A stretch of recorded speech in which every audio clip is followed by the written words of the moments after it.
course, I am your host, the man they call Ghost. And once again, folks, I want to thank you very much for tuning in with me. This is episode number 275 for all the folks that are keeping track of the True Capitalist Radio broadcast. And before we get into anything else, it's Baller Friday, baby! And I'd like for everybody to please to spread it around like wildfire that we are live 4 p.m. Central Standard Time. And, of course, if you're not live, you're listening to us in the archive at blogtalkradio.com/ghost. That's blogtalkradio.com/ghost. Like I said, folks, we got all kinds of methods there. There's all kinds of buttons right next to the player right in front of you. All right, Facebook like buttons, retweet this button, social media buttons. Use and abuse those buttons, baby, all right? It's just a freaking click, for Christ's sake. Anyway, folks, I want to thank everybody for tuning in with me to this free format Baller Friday edition. Once again, folks, this is the time of the week where we take your calls. We're talking about anything you want to talk about. So go ahead and keep that in mind when you want to discuss something, or if you have some subject matter that you want to discuss, give us a call right now at 516-453-9903 is the number to call. And if it happens to be busy, folks, my apologies. We got all kinds of people on the line. They call, Jesus Christ, sometimes a half hour before the damn show starts. So once again, folks, just be patient. We're going to try to take as many calls as we possibly can on this Baller Friday free format edition. And moreover, folks, it's Memorial Day weekend, folks, and before we start taking any calls, I want to let everybody know, please be safe out there on the roads, folks. There's an estimated almost 40 million families that are going to be out there on the roads traveling on the highways this Memorial Day weekend, folks. And let me tell you, the most riskiest parts of your lives is when you go on that highway or when you're driving on that road, for Christ's sake. I'm telling you right now, people, piss and moan about, this taking this many lives and alcohol taking this many lives and tobacco and heart disease.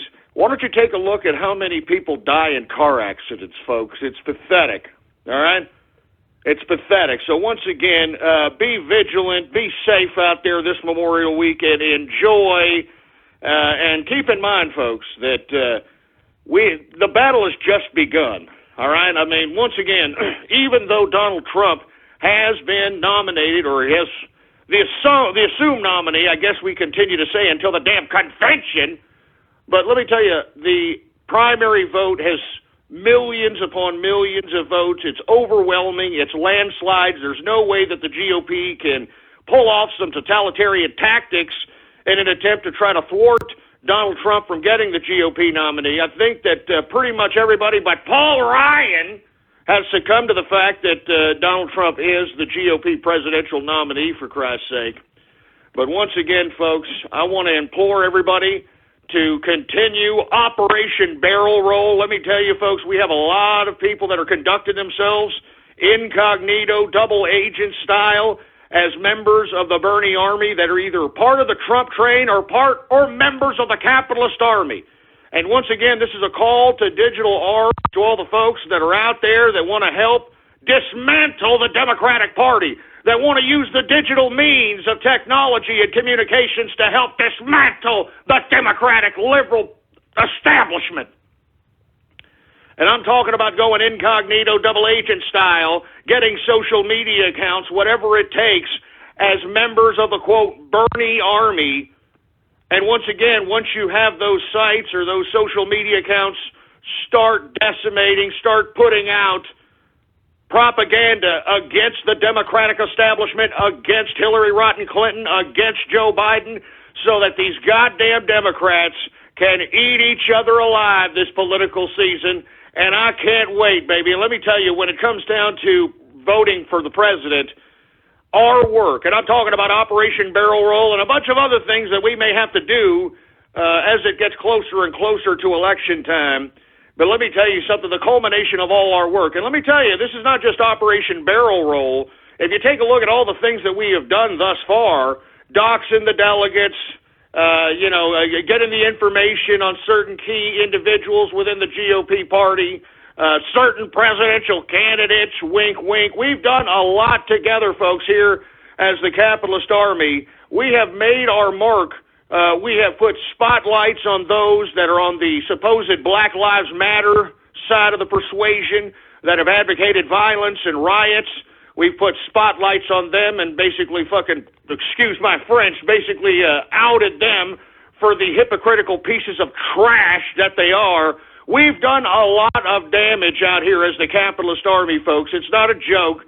And if you don't believe me, go back in the archive, blogtalkradio.com/ghost. It's all documented, boy.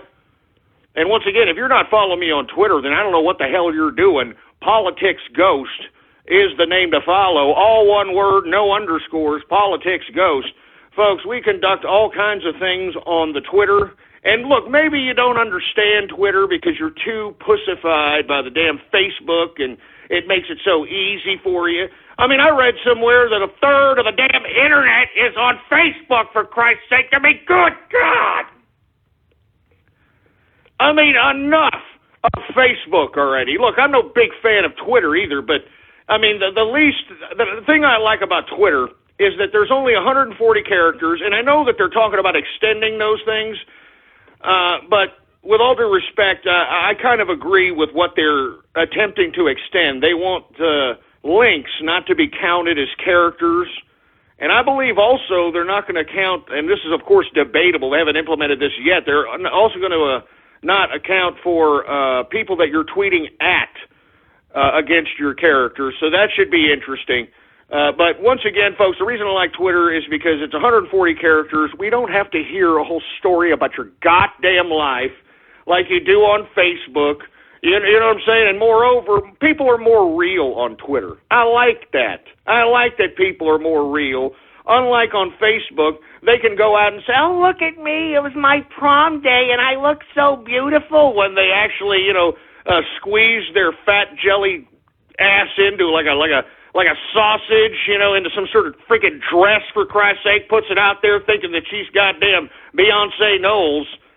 And, once people start criticizing that, all of a sudden you got the Facebook cyber police out here banning your Facebook, from what I understand. I like Twitter, all right? Now, look, of course, they've canceled a few of my accounts, but once again, I don't blame them. I mean, I was conducting, some nefarious activity. That's an unfortunate byproduct of the internet, folks, when people are, trying to come at you. There's a lot of lunatics out here, and they all want some attention. You know what I'm saying? And look, I don't want to get into that. I mean, that's in the past. As a matter of fact, this is the future now, and the future is Capitalist Army, Donald Trump, and right now, Operation Barrel Roll. Do you understand what I'm saying? Operation Barrel Roll. Go incognito. Go double agent style, and start making social media accounts under the moniker the Bernie Army. And then once you do that, start bashing the Democratic establishment. Start bashing Hillary Rotten Clinton. Start bashing Joe Biden, for Christ's sake. I'm telling you this right now. The consequence of our work will culminate into one of two scenarios. Either these dumb Democrats will hate each other so much that their votes will cancel each other out in the election, or they'll just be so disillusioned that all the Democratic establishment voters will be so disillusioned and jaded that they won't even show up at the damn polls, baby. Woo! That's political games, baby. This is troll warfare, baby. Don't you ever forget it, baby. We're playing games here. We're playing political games. All right, don't you ever forget it. This is troll warfare, baby. You understand that? Operation Barrel Roll.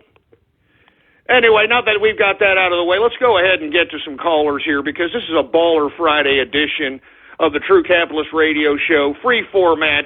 Once again, when I call on you here on this version of the show, please keep your damn prank calls to the freaking Radio Graffiti time.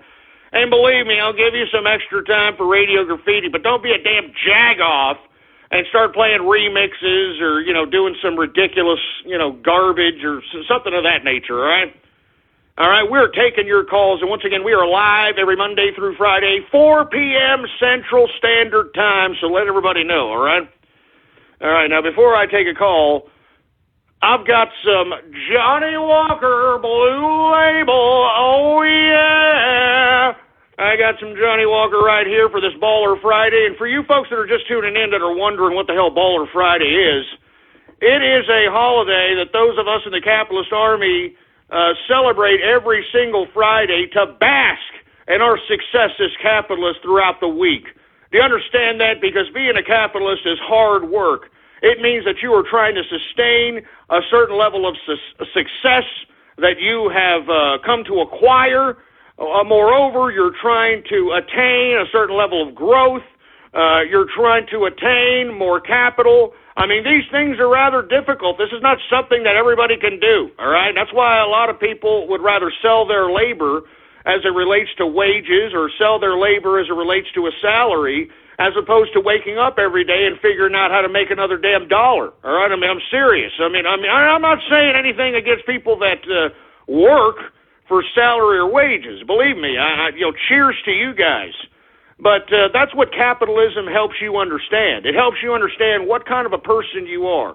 Do you just want a simple life to be able to get up in the morning, go to work, come home, you either have a family or you have your own household way of life, and you want to continue to sustain that for a long period of time, and you're very happy with that. You don't want any kind of growth because, let's be honest, folks, mo money, mo problems, baby, all right? Always remember that. The more money you have, the more problems you're going to somehow, they're just going to come to you, baby. I just don't get it, all right? Believe me, I suffer from problems all the damn time. Why do you think Donald Trump is so confident? All right, remember, this is a 69-year-old man, folks. This guy, I know he looks like he's in his 50s. All right, but let me tell you, this is a true capitalist out here. That's why he's so confident. He's seen every problem. He's been through everything. I mean, you heard him. He's been audited by the damn IRS for 15 years, all right? I mean, that just brush his shoulders off. People get an audit from the IRS, they damn near have a heart attack. You know what I'm saying? I mean, this is a man that's out here, he's been on the brink of bankruptcy, for Christ's sake, and bounced back. You understand? I mean, this guy survived the real estate crash of the 80s, all right? I mean, I'm telling you, this is what capitalism does. When you want to carve out your own destiny, all right? And I'm not talking about, those of you that are maintaining a wage or a salary. I'm talking about those that are saying, hey, look, I want to make my own destiny. I want to make my own money. All right, I'm going to do whatever it takes to acquire the type of lifestyle that I want, and I'm going to use my skills. I'm going to use my ability. I'm going to use my creativity to attain that. This is a very difficult task, and that's why when you see a lot of hardcore capitalists that have made a lot of wealth in their life, they're usually a little older, and moreover, they don't look like, these bedwetting liberals when they're about the same age, because these liberals don't work. They don't do anything. They don't solve problems. They piss. They moan. They complain. They pass the burden off on somebody else. That's the whole point of being a goddamn liberal leftist piece of trash. And that's why I'm saying, folks, Baller Friday signifies one's basking in their success. And let me tell you, being successful as a capitalist doesn't mean you have to be rich. And I hate to read the dictionary definitions to capitalist. It always uses the words wealthy and rich. You don't have to be wealthy and rich to be a capitalist. You just have to be the one that wants to take whatever means of income that you attain, whether it's wage earnings, whether it's salary, or whether you're attaining your income on your own. Whatever it is, folks, all right, you are a capitalist. All right, it's his bottom line. You're a capitalist. If you're paying for your own food in today's America, where more than half of the people are collecting food stamps or a goddamn food card, then, folks, you are a capitalist. I'm serious, folks. I know that sounds silly, but, folks, I've been out here in Austin, Texas, at freaking H-E-B's out here, which is our grocer, by the way, and you can't imagine how many Lone Star cards, because that's the damn card that we use out here in Texas to direct deposit these people's food stamp accounts or, food stamp money. I mean, everybody. I mean, and not to mention the majority of the people that are using food cards and Lone Star cards are fat in the ass. I mean, I've never heard of such a thing. I mean, it makes me sick to my stomach. It's no wonder, the third world looks at America and think we're a bunch of fat, disgusting pieces of trash. I mean, I cannot believe, and I'm sorry for digressing. I'm going to take some calls here in just a second, folks, but, you got me going on Baller Friday, and then it just snowballs into this. Look, I cannot believe that we live in a country where you've actually got leftists and liberals still advocating for the so-called Poe in America when more than half of the country is collecting entitlements of a food card, food stamp nature. They're not even paying for their own goddamn food, and they're getting fat in the ass. All right, now, of course, the leftists, they like to, use this word spin game.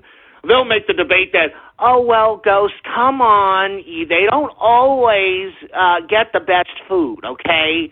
I mean, they get the bad food, it's not the bad food, the bad food. Why don't you go tell that to the people in Liberia, you soulless scumbag, about bad food? I would love to see that. I swear to God, I mean, I would almost fund this if some liberal had the balls to do this. And I would actually respect this liberal if they did it. I would love to send a liberal Liberia where everybody's startled. Or better yet, why don't you go to Venezuela? That's even better. That's even a better scenario for this case that I'm putting forth out here. Why don't you take a whole bunch of whatever you think bad food is, all right?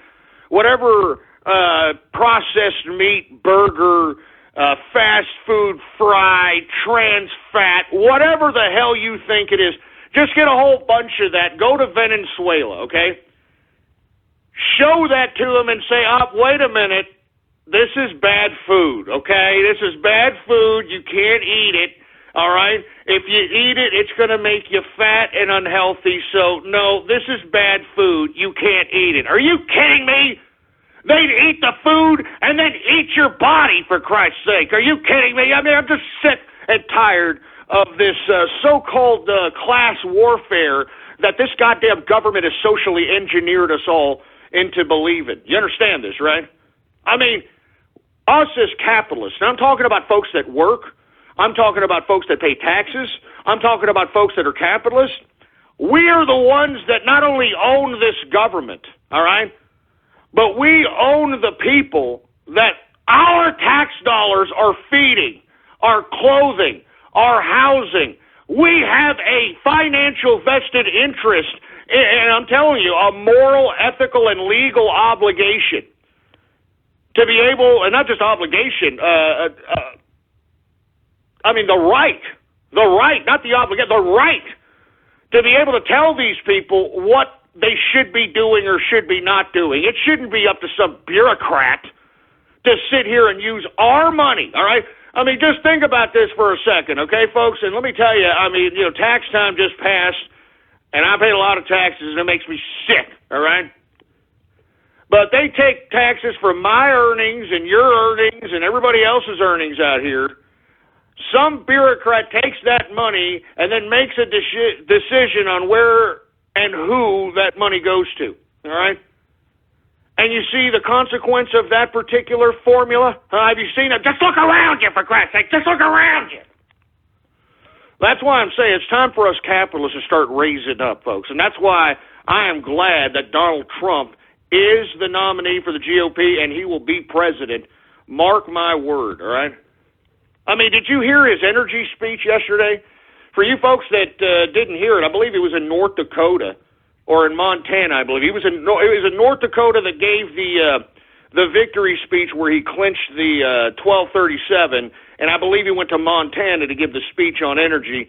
This man is not only talking about energy independence. I'm talking about America, 100% energy independent. He's talking about tapping into the natural resources of America to where we all of a sudden become players in the energy market instead of us always being dependent on other foreign goddamn countries for energy.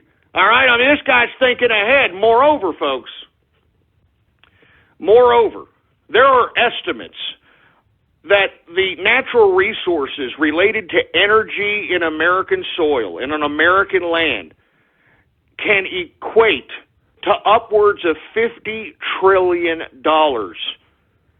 $50 trillion worth of energy right within our soil, American soil. Do you understand what that means, folks, right? If Donald Trump is president, this man is going to get rid of the EPA and all these ridiculous regulations that were put there to cripple the energy companies to begin with, because as we've known, Barack Obama wanted to end coal, which he's pretty much done, for Christ's sake. And, of course, Donald Trump suggests we need to go back to clean coal burning. What the hell are we doing? That's why we've seen an increase in our energy bills, folks. All right? I mean, we don't have any more coal out here. You know, we don't have any more of these, other resources that are abundant within our soil. And let me tell you something. Donald Trump is suggested that if we tap into these $50 trillion worth of it, and look, that's $50 trillion over the long term. That's if, after about 20 years of extraction, $50 trillion in revenues. Just imagine how much that could pay off the national debt. Do you understand? That's what I'm saying. He's a capitalist, man. I mean, he's going to make America great again, baby. Do you understand it? Woo! And moreover, folks, he said the first thing he's going to do is make sure that Keystone Pipeline is built from Canada into America, coming down here to Texas, baby, so that we can always transport oil, natural resources from here to our pimple on the ass of America, Canada. You know what I'm saying? That's what I'm talking about, baby. And we're going to be energy independent. That means every damn piece of energy that we are going to consume, even the gasoline in our cars, at some point during a Trump administration is going to be made in America. So once again, folks, I am excited about a Trump presidency, man. This is capitalism taking control of this government and showing all you dumb socialists and leftists and liberals and all you goddamn government bureaucratic dependents that capitalism is the only way in this modern day world. It's the only way. And let me tell you something right now. I think Trump is going to amaze everybody. And I don't think what he's talking about is brain science. I know that these damn pundits out here, these talking heads in the mainstream media like to suggest that.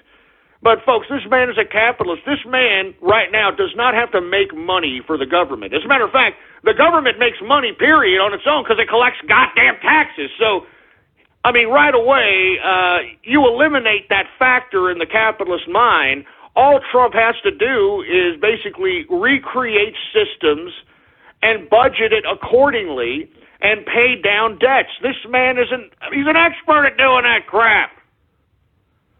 I mean, this is a no-brainer. I don't understand why everybody is like, oh, my God, Trump, I don't know, he's a racist. He's a racist because he wants to have a country or we don't have a country. I mean, once again, we talked about yesterday Hillary Rotten Clinton getting so desperate because her political life is on the line out there in California. She has suggested in her immigration policy that the first 100 days in her administration, she is going to have amnesty for all. Oh, man, just imagine the amount of losers that are going to be coming from all over the world, terrorists and all. During that 100 days, if a Hillary Rotten Clinton was elected president during that 100 days of amnesty, I mean, good God. I don't even want to fathom. I don't even want to think about it. And moreover, she's just going to put a ban on deportation. So, I mean, there you go. That's what you're electing over there if you go that route, all right? Anyway, folks, let's go ahead and take some calls here. 516-453-9903. Let me take a swig, though. I had some Johnny Walker sitting here before I went on this soliloquy. I want to say cheers to the capitalist army. I want to say cheers to the capitalist, to the worker, to the taxpayer throughout the world. Happy Baller Friday to you all, and may you all continue your success. And folks, even when you don't have success, always remember, in the words of Dan Pena, tough times don't last, tough people do. And unless you're some pussified, tighty-whitey wearing legging pants so you can see your anal camel toe fruit bowl, you can conjure up some testicular fortitude, or, in the ladies' case, intestinal fortitude, to continue to stick out through any and every goddamn bad time. Cheers, baby. Cheers to you all. Oh, man. Woo!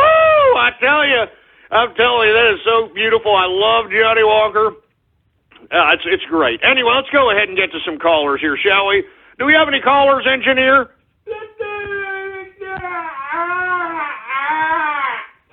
All right, folks. Well, let's go ahead and get to the phone lines. I know that we have a friend of the program who this program is inspired to do a blog that has been pretty expose-ish, to say the least.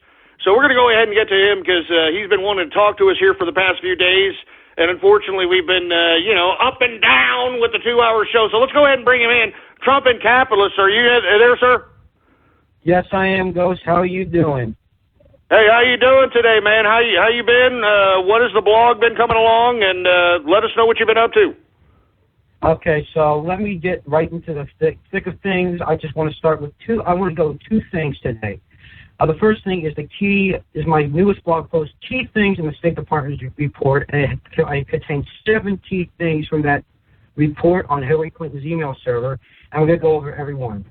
First and foremost, Clinton's history of personal email usage goes back to 2008 and her time in the Senate.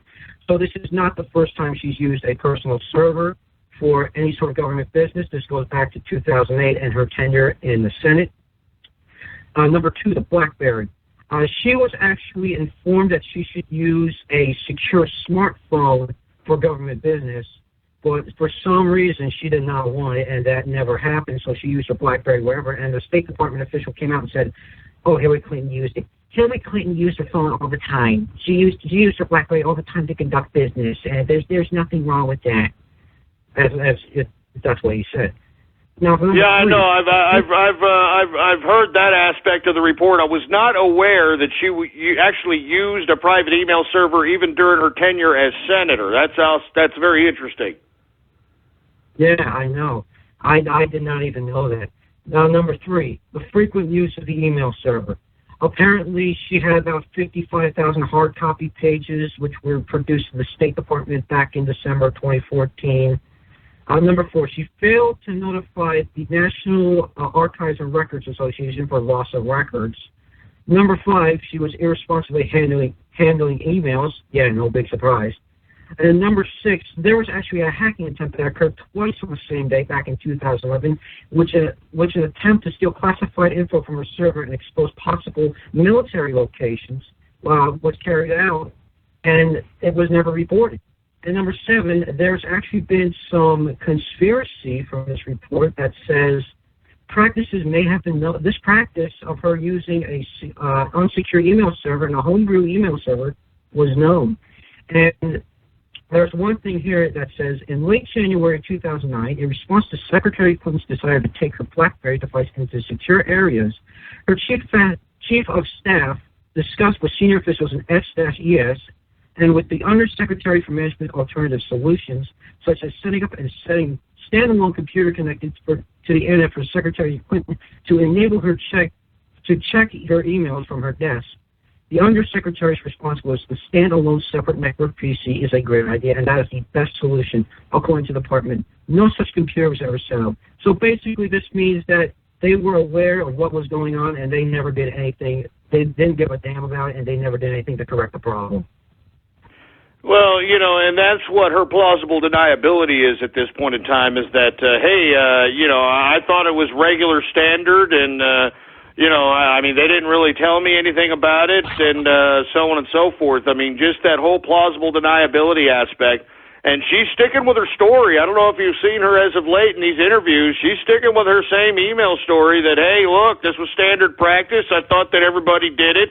I didn't know. so on and so forth. But at the same time, the more and more these reports come out, and I'm actually looking forward to the FBI's investigative report if it comes out, or if they indict Hillary in general, because I think it's going to show a lot of more unscrupulous and mischievous activity as it relates to her and this email situation. Now, once again, I mean, it is admitted that she attempted to use this email.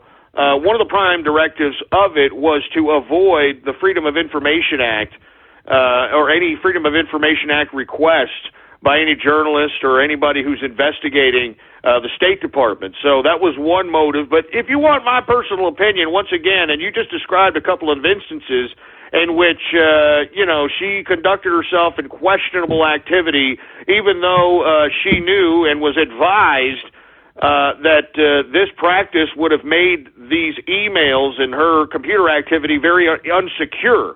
So I've always alluded to the fact that maybe, in my opinion, she knew what she was doing, put classified documents in these unsecured servers, and basically allowed, I don't know, people that maybe, remember, there's a lot of unscrupulous governments that have donated to the Clinton Foundation. You've covered it.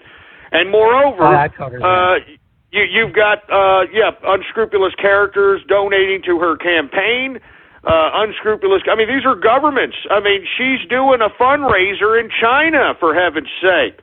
All right? I mean, so once again, this is, in my opinion, her way of selling secrets so that she can get these ridiculous amounts of money for also speaking engagements. I forgot about that. So all this racket, this avenue of just collecting money for nothing, I don't think it was for nothing. I mean, you don't just get paid, dramatic amounts of money for, speeches and these ridiculous amounts of millions of dollars to the Clinton Foundation for nothing. I believe that there's a more nefarious, treasonistic reason, if you want my personal opinion, on why she had that private email server. But, of course, we have to wait for the FBI to either make a move or make the information public. They have to do one or the other. If they do it, yeah, but I doubt it because, she's probably paying them too. That's just my opinion. Well, I don't know. I mean, the guy who's in charge, I believe his name is Comey, I believe his name is the head of the FBI right now. He's supposed to be an outsider, not necessarily intimidated by the Clintons, from what I understand. But at the same time, there's a lot of people that are, scared that Hillary Clinton will bring down D.C. If something happens to her quest for power. And really, that's the basis of the reason why the Democrats are a little backhanded as it relates to trying to slip in Joe Biden, through the back seat. And to be honest with you, I believe that's why they're keeping in Bernie Sanders, so that they can make Hillary Clinton look like an obnoxious candidate for the Democrats and make a case to the Democratic elites and the electorate that they need an emergency candidate. Vice President Joe Biden fits it, and I think that's a very high possibility. I would bet on that possibility, to be honest with you. I mean, I would take that bet if that was, in the Vegas odds or in the books or something. I would take the bet. Yeah. So, you know what? Let me speed through this last topic because people in the chat are starting to revolt that I'm taking too much time. So let me just speed through this. Global Shale Gas Initiative, it's a ploy. It's basically, it was like a combination of countries, and the U.S. is going to expand their fracking practices in major countries such as China, India, Jordan, Morocco, Argentina, South Africa, who have these major oil fields. And guess what? These Democrats, and not just Democrats, Republicans as well, have major investments in oil. So basically, when these companies go into these major oil fields in foreign countries, their prices will, if my economics are correct, the company's revenue goes up, which the stock prices go up, and which the portfolio price goes up, if I'm correct. Well, no, actually, that's partly right, but to be honest with you, the oil companies, which are basically America companies, they would much prefer to come over here to America and just start exploring over here But of course, we have a president that's anti-energy. No, really what these Democrats and Republicans are doing when trying to promote foreign oil and foreign energy is to try to cripple production, domestic production. Now, people would ask, why would our politicians want to cripple domestic production of energy, oil, petroleum, coal? Folks, because who's donating to their goddamn campaigns, for Christ's sake, man? Saudi Arabia, Qatar, you name them, man. Just take a look at where the money is. James O'Keefe from Project Veritas, okay, folks?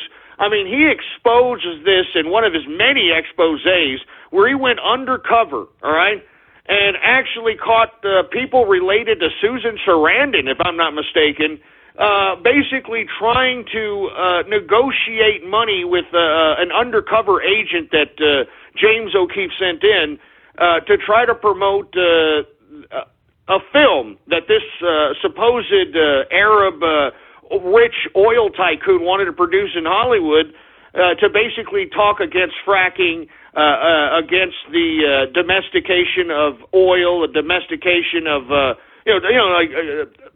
trying to look for it in America. And the reason that they were entertaining the sheik was because, remember, it's all about money, all right? This sheik was willing, and according to O'Keefe, and this was his agent, this was not a real sheik, he was telling these people related to Susan Sarandon that he was willing to throw down a couple of $1 million if they were to produce this film, and he wanted it a bad slant towards America's domestic oil production.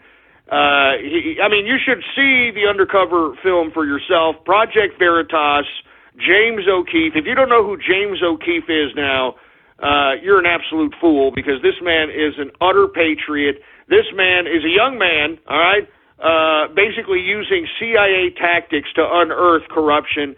The government's come after him many times.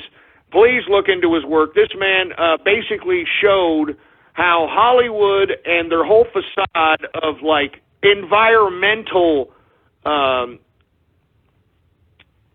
the environmental aspect of being against domestic energy is a fraud, because all the people that are investing money into Hollywood, all the people that are investing money into politicians, they're all foreign oil. And that's why you've got people that are in our government, both in the left and the right, that want to cripple domestic production of oil. That's why yesterday Donald Trump's oil speech was really, really intricate, because he is saying that not only does he want to tap into the natural resources of America, he wants to make America 100% energy independent, meaning we will never have to go and pay a freaking OPEC member, Venezuela, anybody for energy. It's going to be produced right here. And if anything, we're going to sell energy on the world market.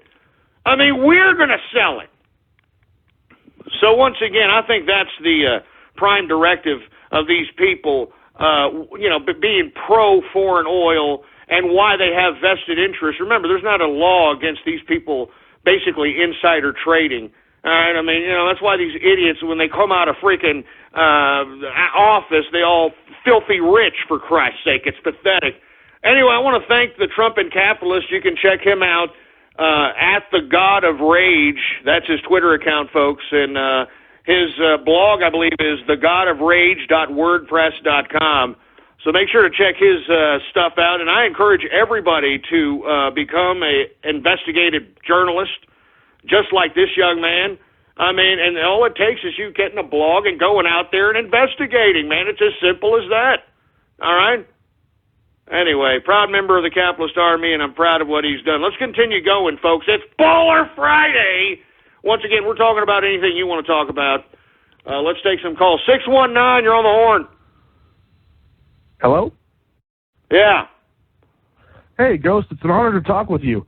I just wanted to know, back in November when you first came back, you said that you believed that this crash would happen in early 2016. Well, it's the 5th month already, and I wanted to know if you had another estimation. Also, before you respond, I just want to give a quick shout-out to my best friend, Cole. Keep on trucking.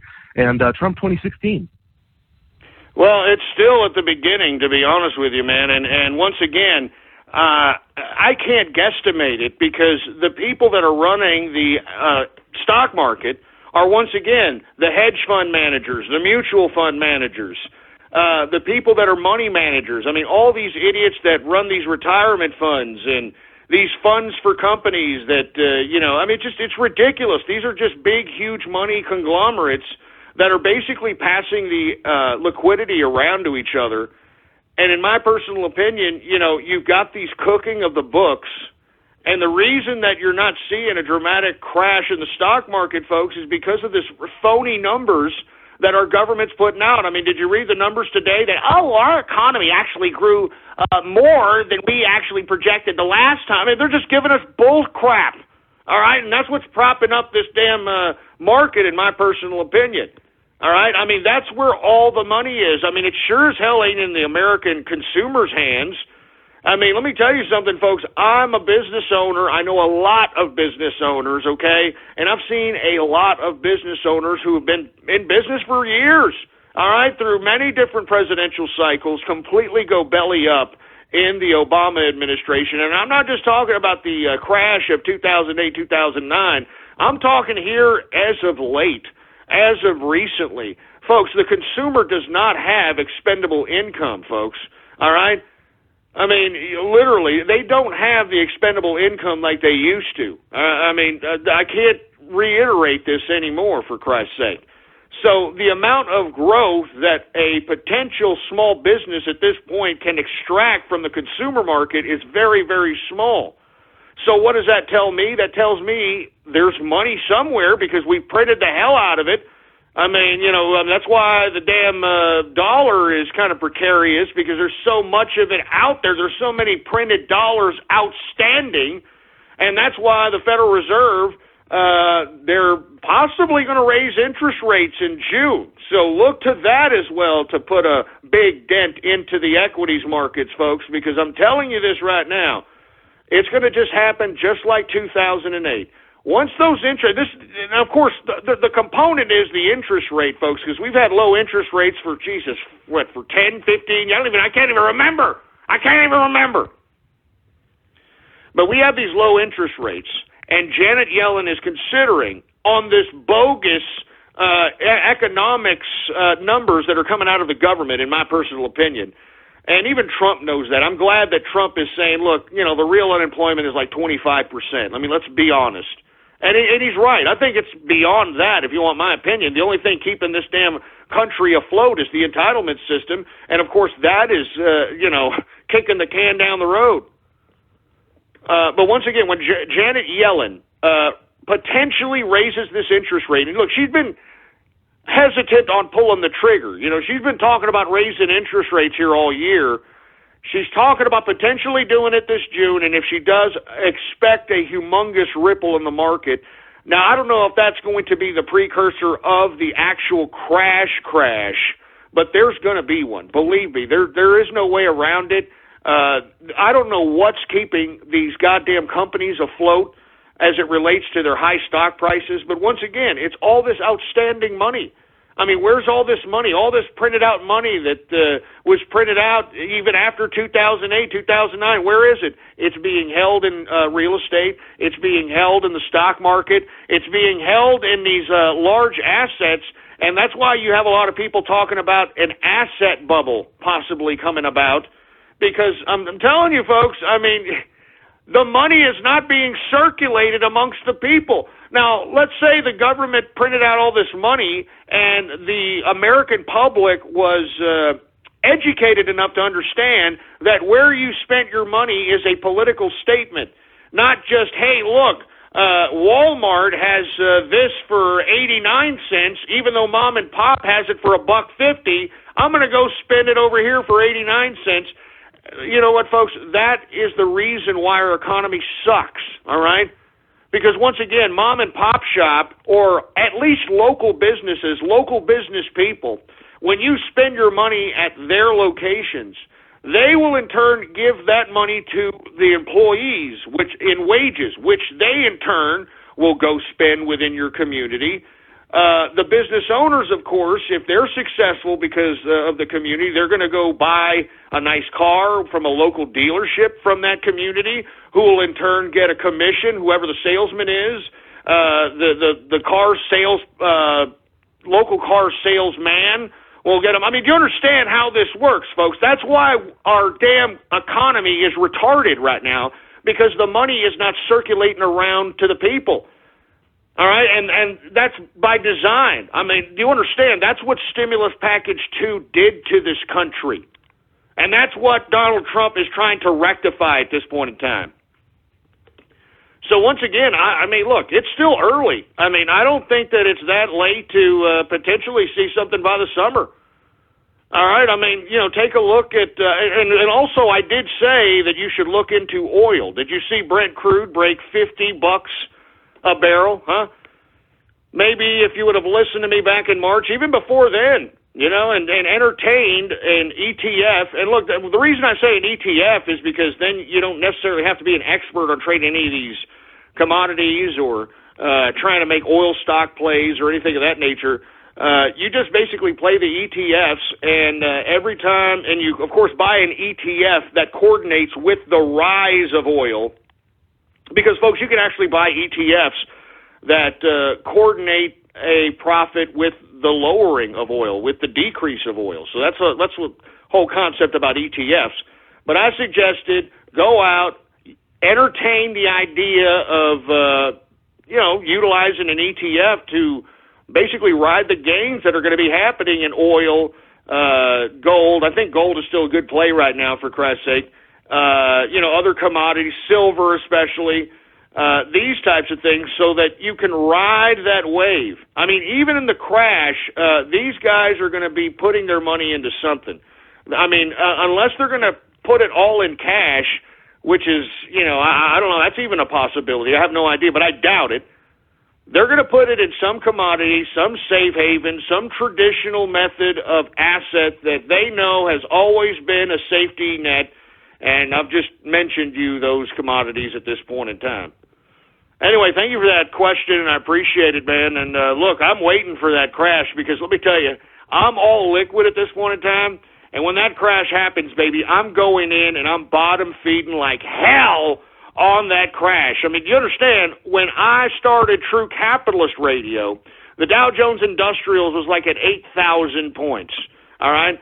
And that's why I was suggesting everybody, whoever makes money in the market on small and mid-cap stocks, which I was advising people that, hey, look at this stock, look at that stock. Remember that? I was doing stock picks at that time, because it's easy, all right? I mean, that's the whole point. You buy low, you sell high, for Christ's sake. You don't want to be stock picking in this stupid market. It's pathetic.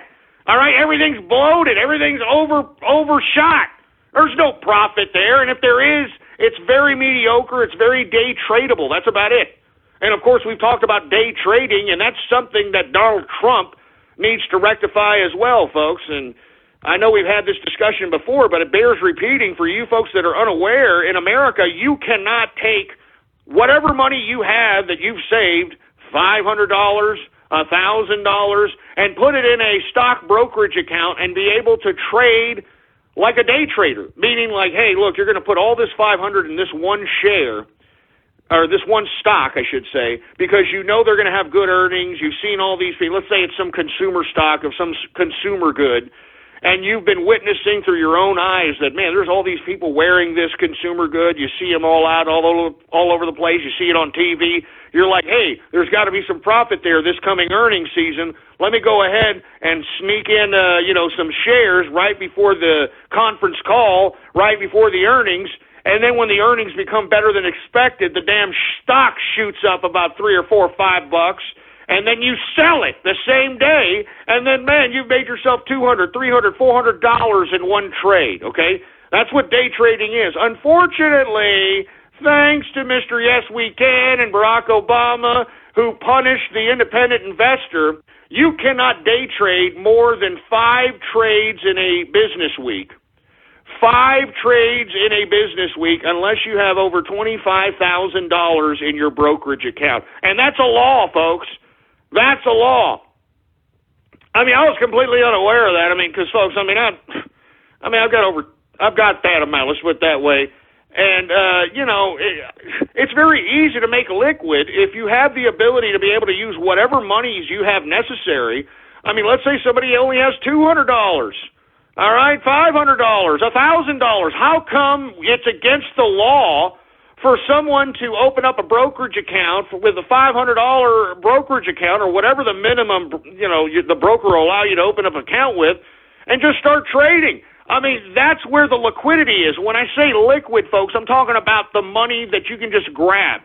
You buy a share, you wait for the earnings. The earnings are better than expected because you did your due diligence and you did your homework, and then it just pops up for the next 1-2 hours. You sell it. You make $200 off of holding that share for an hour or 2 hours, whatever the time might be.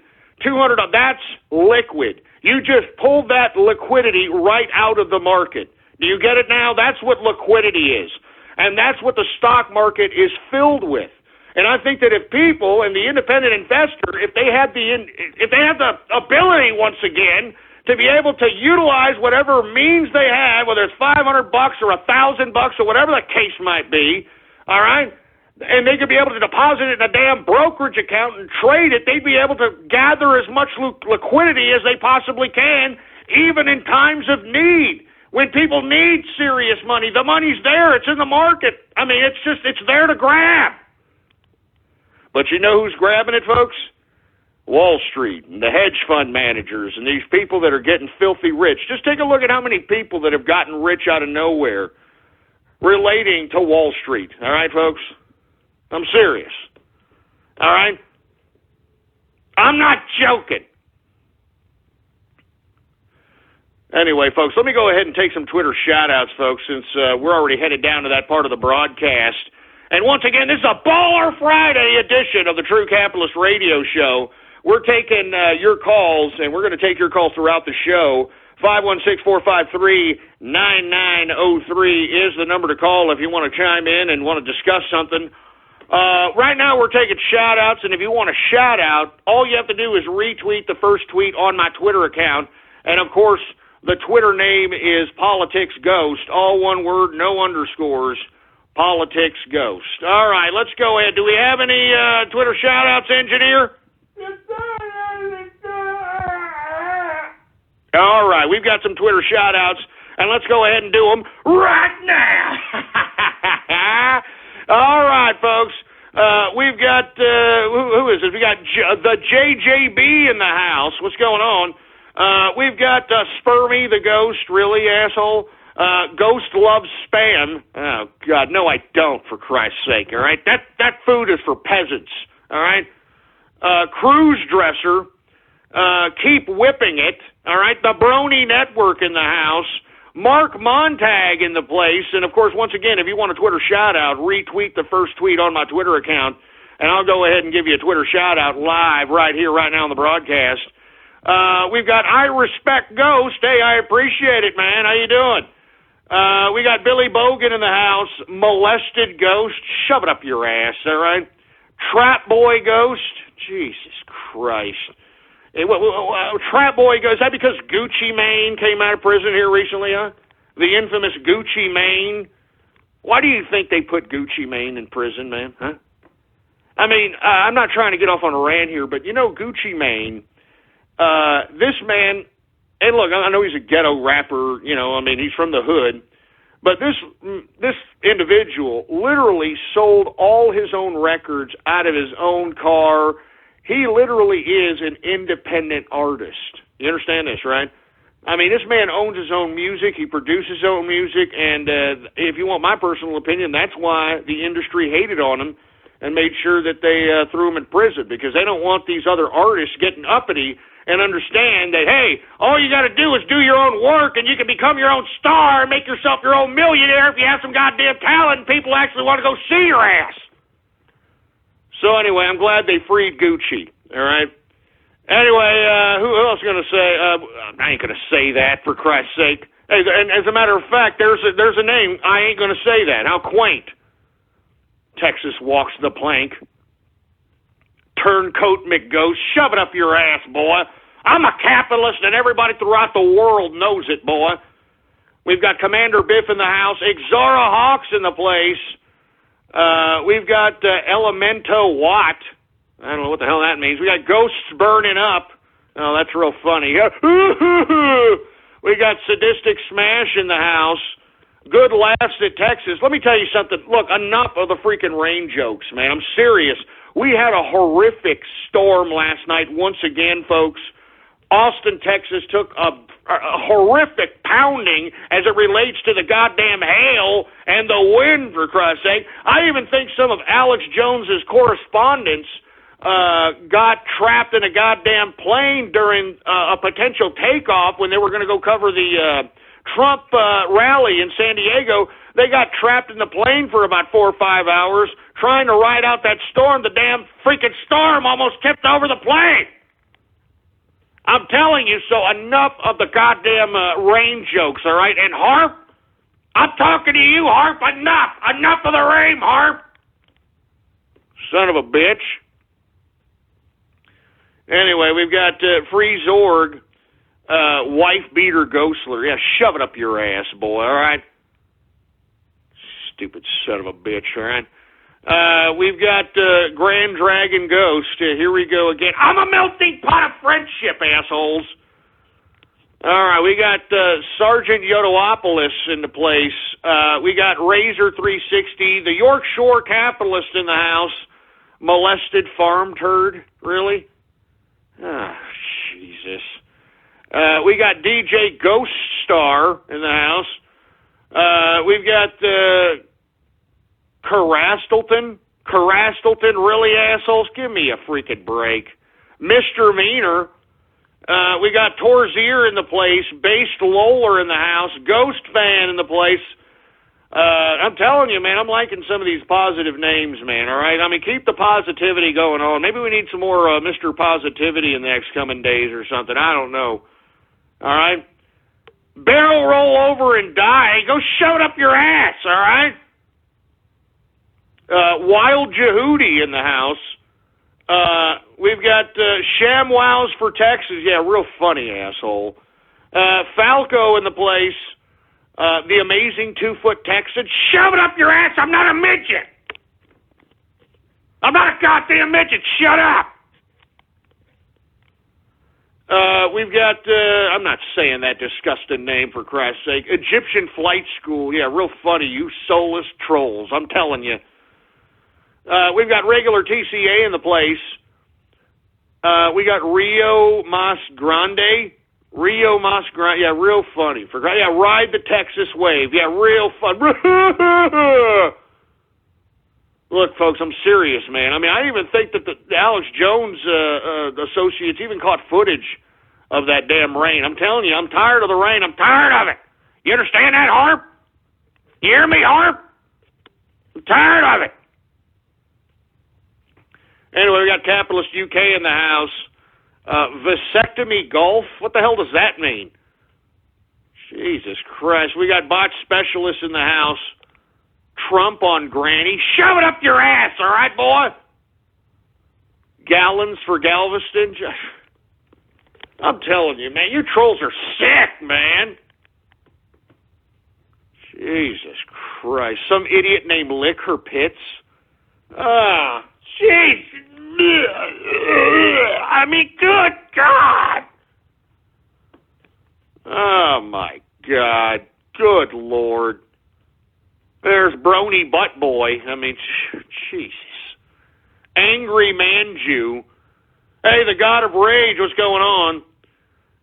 AIDS Turtle. Spread it around like AIDS. All right, that's great. All right, that's enough. All right, Wheelchair Wednesday. All right, that's it. That's enough, all right? You idiots are not going to freaking ruin my Baller Friday. You understand that? You people are not going to ruin my Baller Friday, boy. As a matter of fact, give me my drink, for Christ's sake. I'm not going to let these goddamn troll terrorists These cyber vermin! I'm not going to let them ruin my Baller Friday, but I'm not going to let them do it. I'm not going to let them harsh my mellow, baby. I'm not going to do it. It's Baller Friday, and I'm basking in this week's success. Cheers to the capitalist army, baby.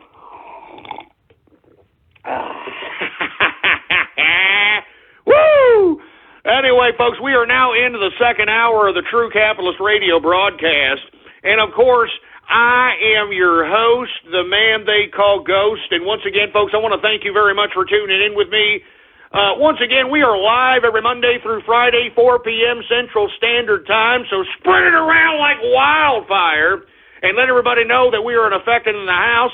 Once again, folks, bookmark the official website of the show. It is blogtalkradio.com/ghost. That's blogtalkradio.com/ghost. Anyway, we're going to go back because it's a free format Baller Friday edition of the True Capitalist Radio Show. And we're going to talk about anything you want to talk about, folks. So we're going to take your calls. We're going to talk about anything you want to talk about. So go ahead and give us a call, 516-453-9903. Do we have any callers, engineer? All right, we got a few callers here, and we're talking about anything you want to talk about. So let's go ahead and take some callers right now. All right, we got 337. What's going on? Hello? Hey, what's up? Hey, Ghost. I'm so glad I got to call. Happy Baller Friday, Ghost. Hey, happy Baller Friday, man. What do you want to discuss with us today? Hey.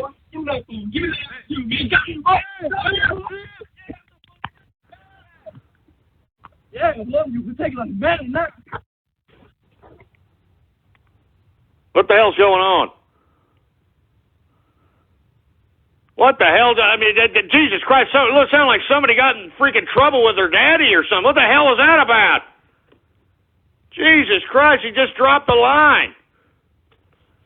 Anyway, ain't nobody got time for that. What do we got? We got 347. What's going on? You're on the horn. Ghost. Hey, what's up? Yo, could you hold me up for radiography you did? Well, put your hand down. You pushed one for some reason. Put your hand down, all right? You milky liquor. As a matter of fact, we're going to take you off the damn... Get off the switchboard. You should have known better. How about Raiden Snake? What's going on? You're on the horn. Hey, Ghost. Nice to speak to you again. It's a pleasure to speak to you as always. Thank you very much, man. What's going on with you? Well, put it simple. I just keep reading all about this European referendum again. You got, like, the European Commission getting involved, Scotland getting involved, and all these celebrities writing this huge letter. It's like, it's ridiculous. Enough already. Well, you know, I don't know if you saw the tweet that I put out today, Raiden Snake, as it related to the Brexit. Once again, fund managers out there in your neck of the woods are literally selling off, bringing your equities markets to like 17-month lows. And I said that this was going to happen as we started winding down towards the Brexit vote. We were going to have some economic warfare being implemented on Britannia. And I thought it was actually going to come from the outside. I actually thought it was going to come from possibly the IMF. I possibly thought it was going to come from the World Bank. But no, it seems. And, of course, that one email that was unearthed about Cameron basically conspiring to basically coordinate with private enterprise to not negotiate or renegotiate anything as it related to the EU deal. He knew he wanted to stay in there the whole time.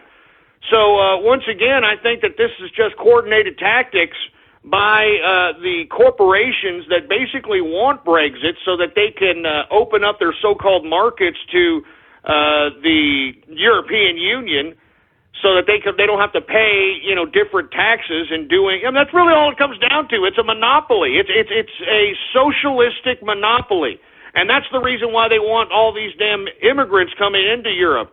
Cheap labor, and not only do they get cheap labor on the corporate end, you've got the bureaucrats that are governing that can implement totalitarianism. Man, it's 1984. Man, it's 1984. Yeah, I know. I see where you're coming from. I mean, but also as well, it's like over here, there are some places that's like small businesses that are arguing that the EU's restricting our country. That's what they're saying, bluntly.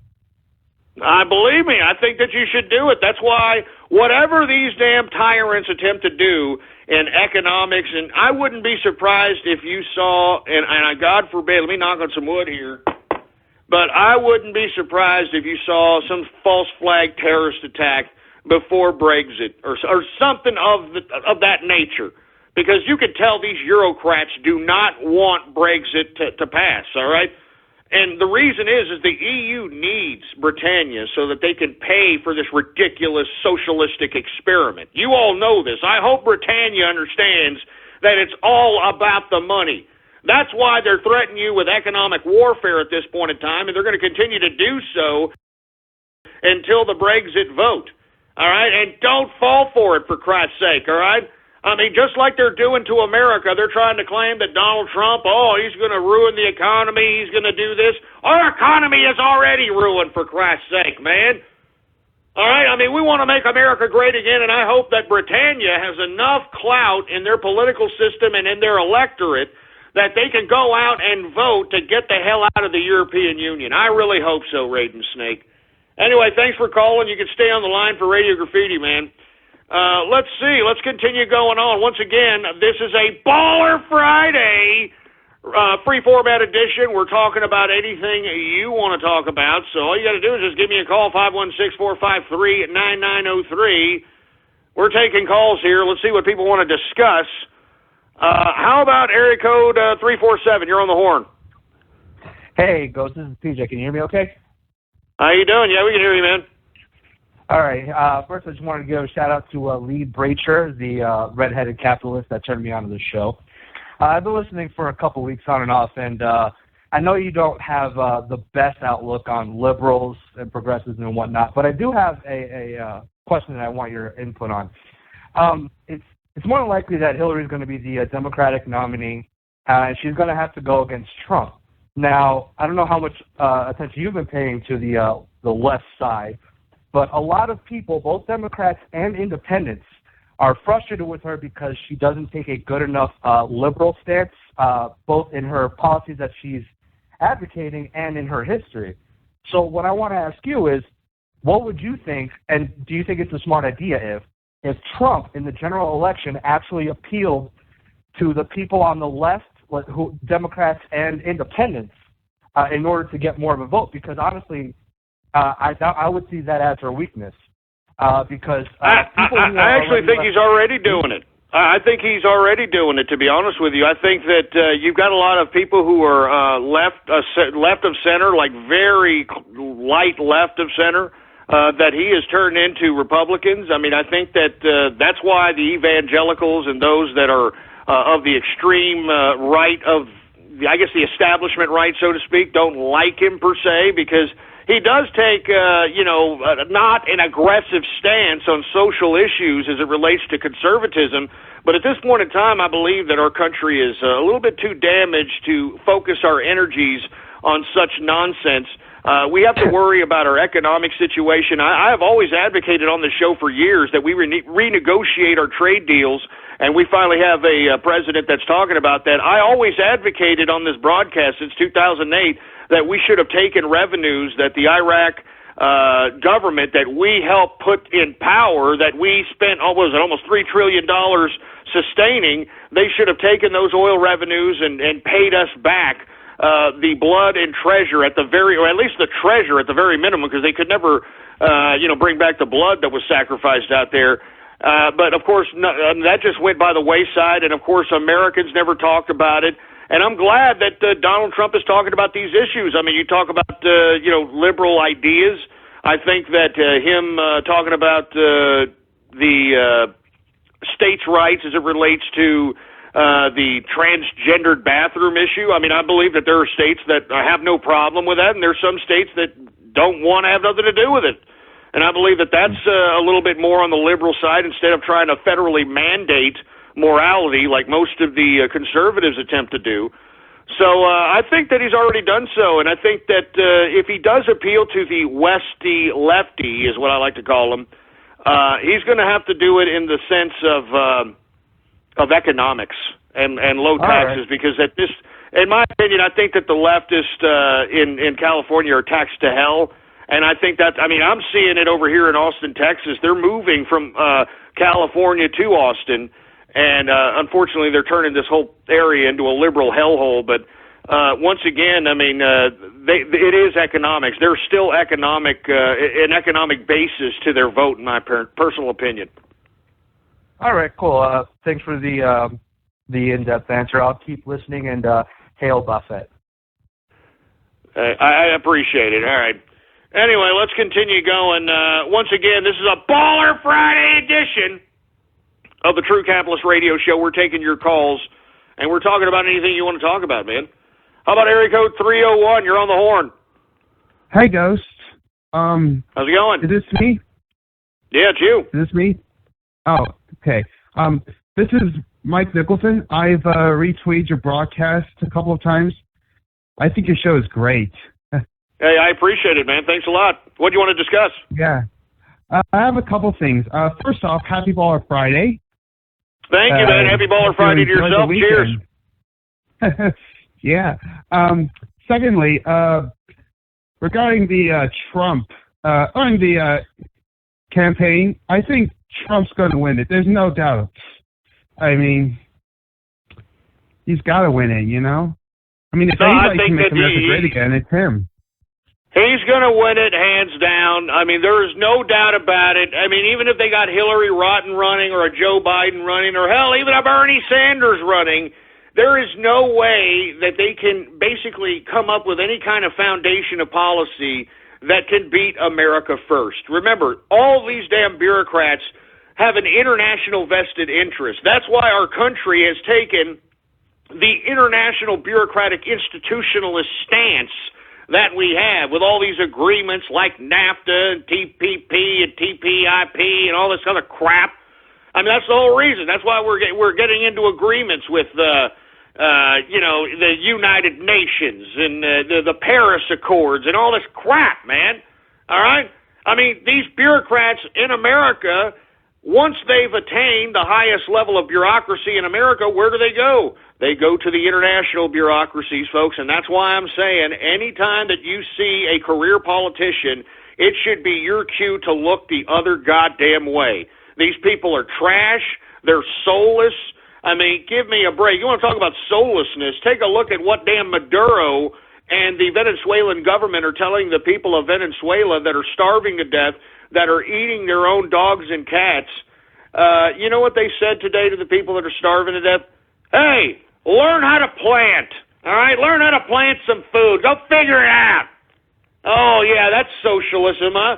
That's the culmination of socialism right there. I'm telling you, and I'm sick and tired of you Bernie Sanders, Doc Brown, prostate-infected following pieces of trash that are trying to claim that, oh, well, that's not socialism's fault. That's bad leadership. What the hell do you think socialism is, you idiot? I mean, socialism means that you give all the authority, all economic, political, and social authority to the state, and that you give the state the ability to be able to figure out, based on the gross domestic product and everything that's produced and all the country's money, they're the ones that ration it out how they see fit. And you see, folks, this is why Venezuela is about to collapse. These stupid, dumb socialist bureaucrats out there in the Venezuelan government misappropriated the goddamn funds, and that's why these people are starving to death. It's as simple as that, man. You can't make a debate about it, you dumb socialist. You can't do it. All right? You could sit here and try to be like, oh, it's not socialism. Yes, it is, you stupid, dumb douchebags.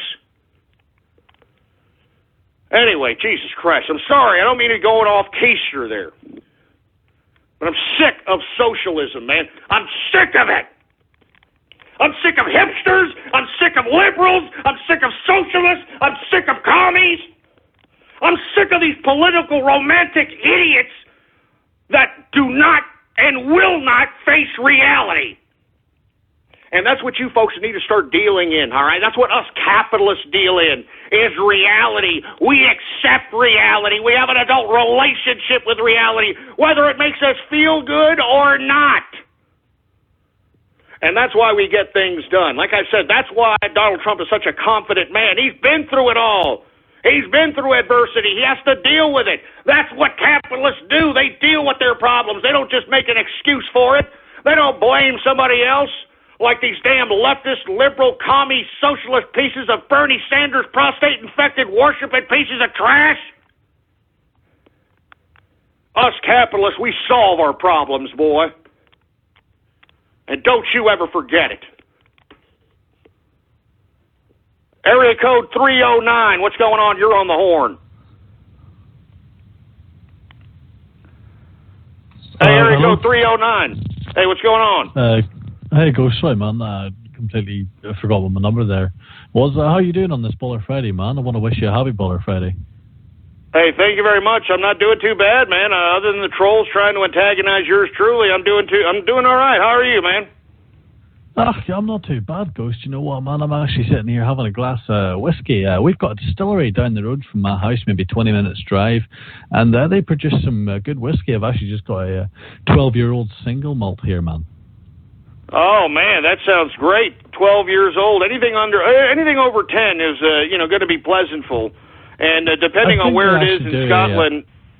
Go ahead. Sorry, man. Yeah, it's actually in Ireland, but I actually think they do a 21-year-old mull. It costs quite a lot of money, though, and I haven't got the money to shell out on it at the minute, but I might have to recommend that to you and send it to you on Twitter. It's quite delicious. The 12-year-old is delicious anyway.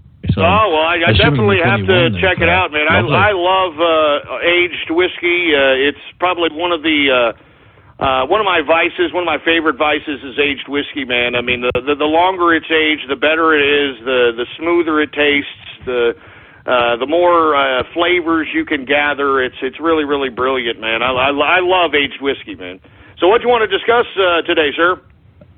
I actually wanted to talk about quite a humorous little article I read recently, Ghost, and not so long ago, this is with regards to the EU, but not so long ago we had all these, leftist feminists all kicking up a stink because of a legislation which meant they'd have to pay some form of value-added tax on tampons and sanitary towels, etc.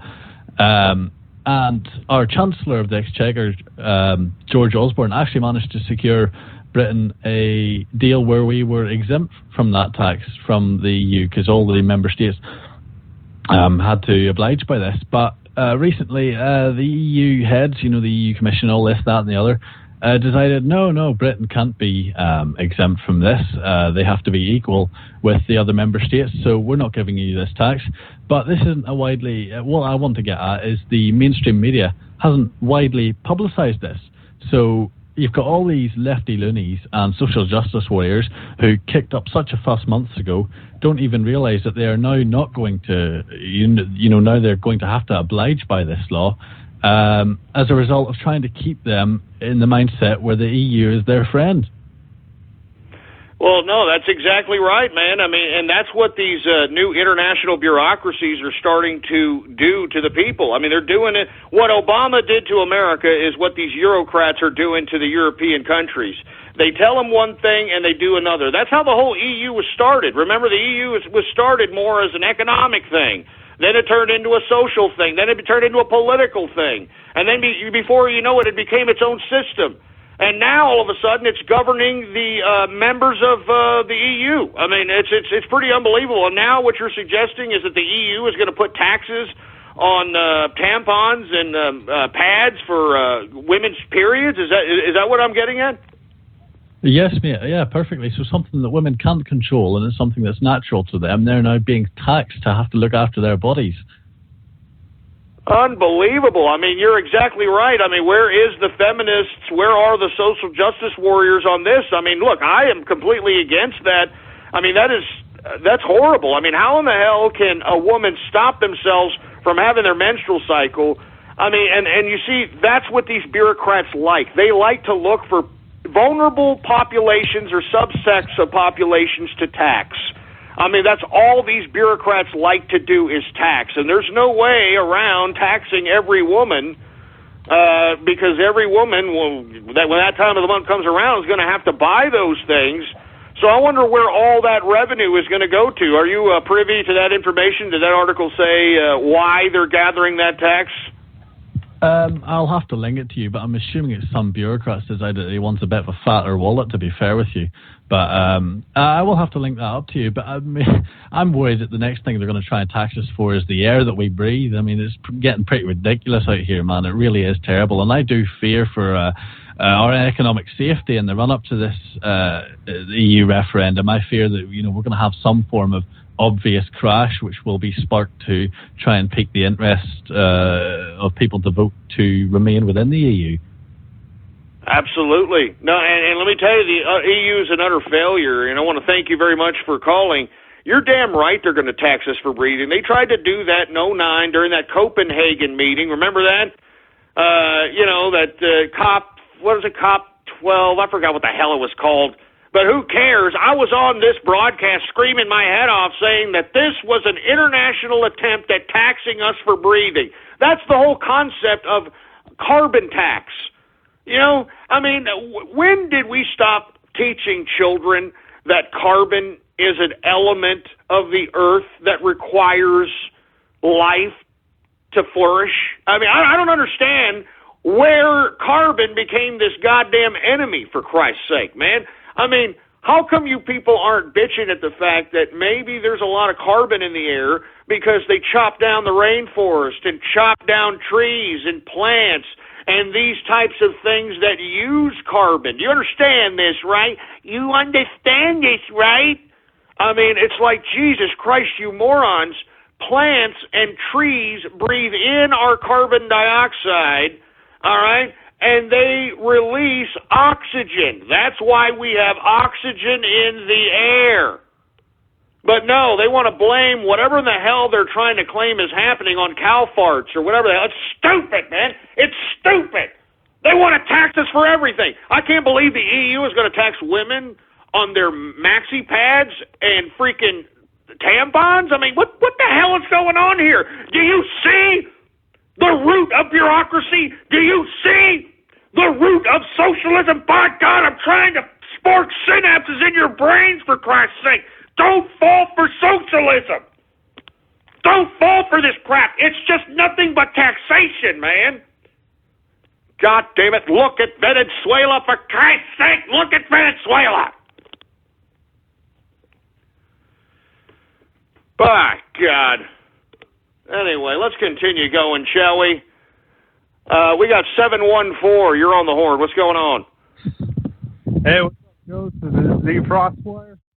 I want to give a shout out to all of our brothers and sisters overseas fighting in the military. Happy Baller Friday and Happy Memorial Day. I actually have one thing. Thank you very much there, Z Frostwire. I appreciate it. What was the question, man?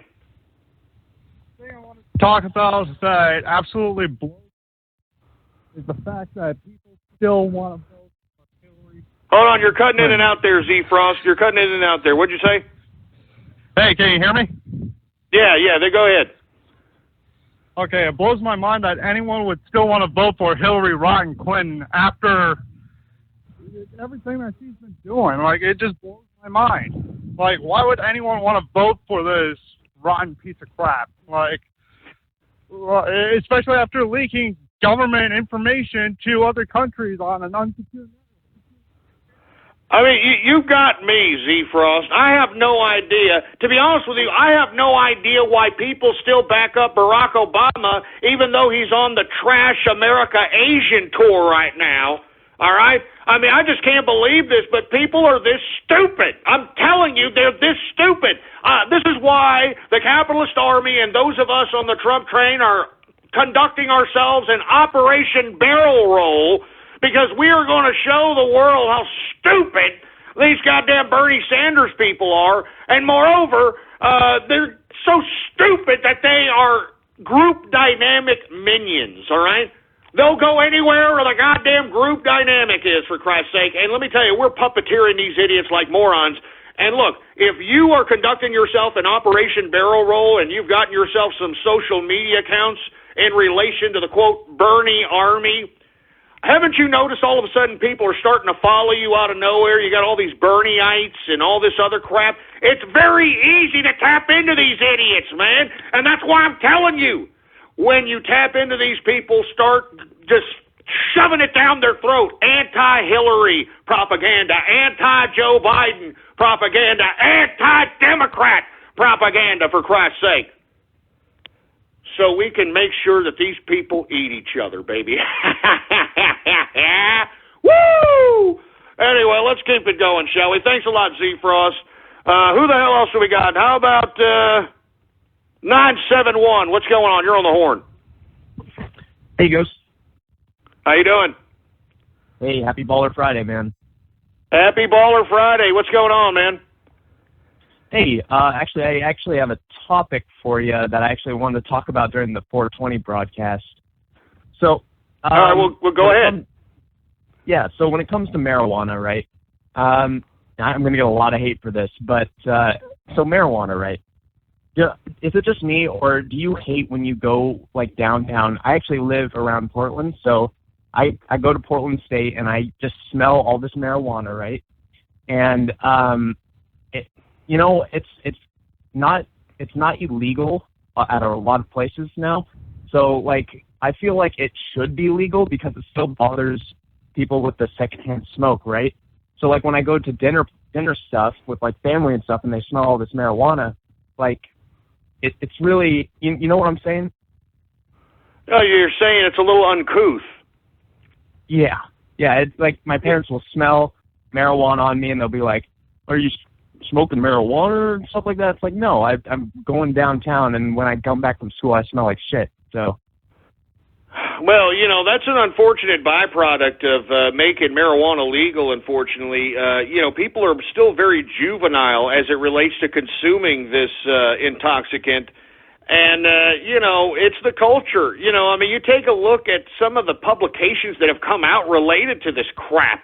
I mean, High Times Magazine, with all due respect to High Times Magazine, I'm glad that they're making a buck or whatever, but, the freaking people that are buying this publication have got to be the lowest form of social life in America or throughout the world, for Christ's sake.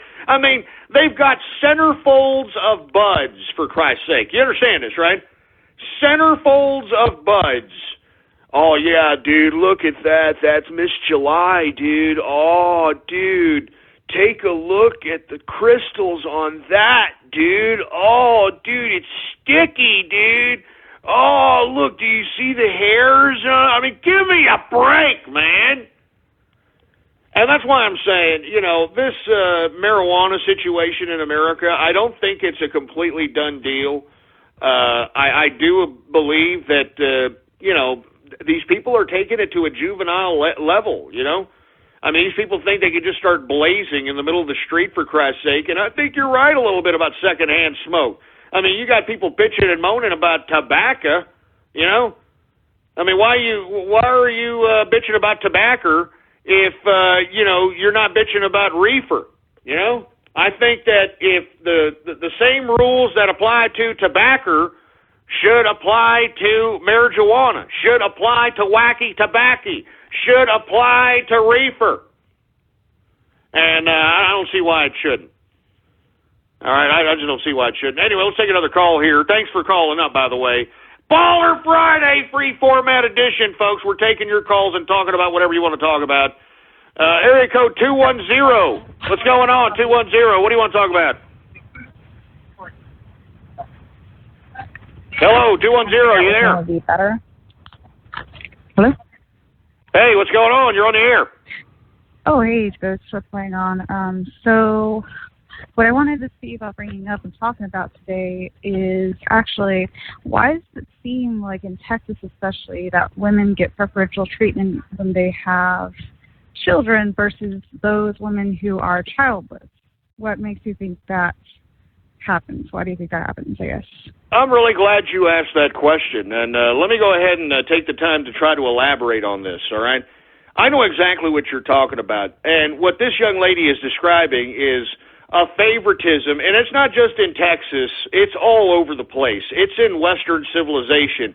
The favoritism or some level of ingratiating, I don't even know what to call it, of women who shit out children, breeders, all right? And I think you're absolutely right. I've talked to many different women through the business world, through, different social arenas, parties, soirees, stuff that I attend with my wife when we're conversating with people. We come across a lot of women who are single, and if they're not single, they're with a significant other and they have no children, and hence that's why they become very successful capitalists. They become very high earners. And I'm not trying to say having children is a bad thing by any means, but of course, if you're going to have children, you should be able to feed that child. You should be able to give that child a good life, a hell of a lot better of a life than you had. And if you can't do that, then don't have the baby. I mean, what was that song that Michael Jackson used to sing? Mama say, Mama sa, Mama kusa. I mean, he said in that, if you can't feed the baby, then don't have the baby. I mean, that's what he said. If you can't feed the baby, don't have the baby. But you see, this favoritism that this young lady is talking about is, I'm sure, and let me ask you a question because I'm making assumptions here. When you're around a group of females, okay? Are you there? Hello. Yes, I'm still here, Ghost. No, my bad. I just wanted to ask you, okay, when you're around a group of women, right, and the majority of them have children, aren't they always either talking about their kids' birthdays, or if they're pregnant, their goddamn baby shower, what you going to give me for my kid in their baby shower, what you going to give me for my kid in their birthday? Am I correct? Is that what you're talking about, or is there something else that I'm not getting to? Usually whenever it comes in the workplace, it's especially specific in the workplace, I've noticed with two of my previous jobs, including the one currently, that not only do these women, young women who actually got pregnant at probably 15, 16 years old, have multiple kids from either the same father or different father, they're usually I've noticed there's a lot of leeway that's given to them, and they not only talk about their children, but just talk about the most idiotic, imbecilic things I've ever heard in regards to, their life, all their payments. They're constantly bitching about, excuse my French, about not having any money, but spending, money on things that are not necessities, such as, brand name purses, watches, whatever, I guess, the flavor of the day is. But it's just, I just wanted to figure out what exactly is going on with this crap. And also, well, as it relates to an employer, I believe it's because these employers believe that because they have children, they'll be more loyal to the job, in my personal opinion. And moreover, and look, I don't think of it this way in my personal opinion. I'm an employer here. I'm not going to give anybody the benefit of the doubt because they had a kid. That's a life decision, and you made a life decision to have that child. And I am going to treat you the same way as somebody who didn't have a child. I'm looking at somebody based on their independent prowess. But I can tell you that a lot of the managers in more corporate jobs, they tend to favor women that have children because they're going to be more loyal. And women, and you see, this is a subject matter that women need to discuss also. There's a discrimination of women that don't have children and that are trying to become capitalists or trying to become high earners, and they're being discouraged by other women. And look, this is not the first time I've heard this scenario that you're describing. And to be honest with you, I think it's not just because of the employer. I mean, just take a look at our society.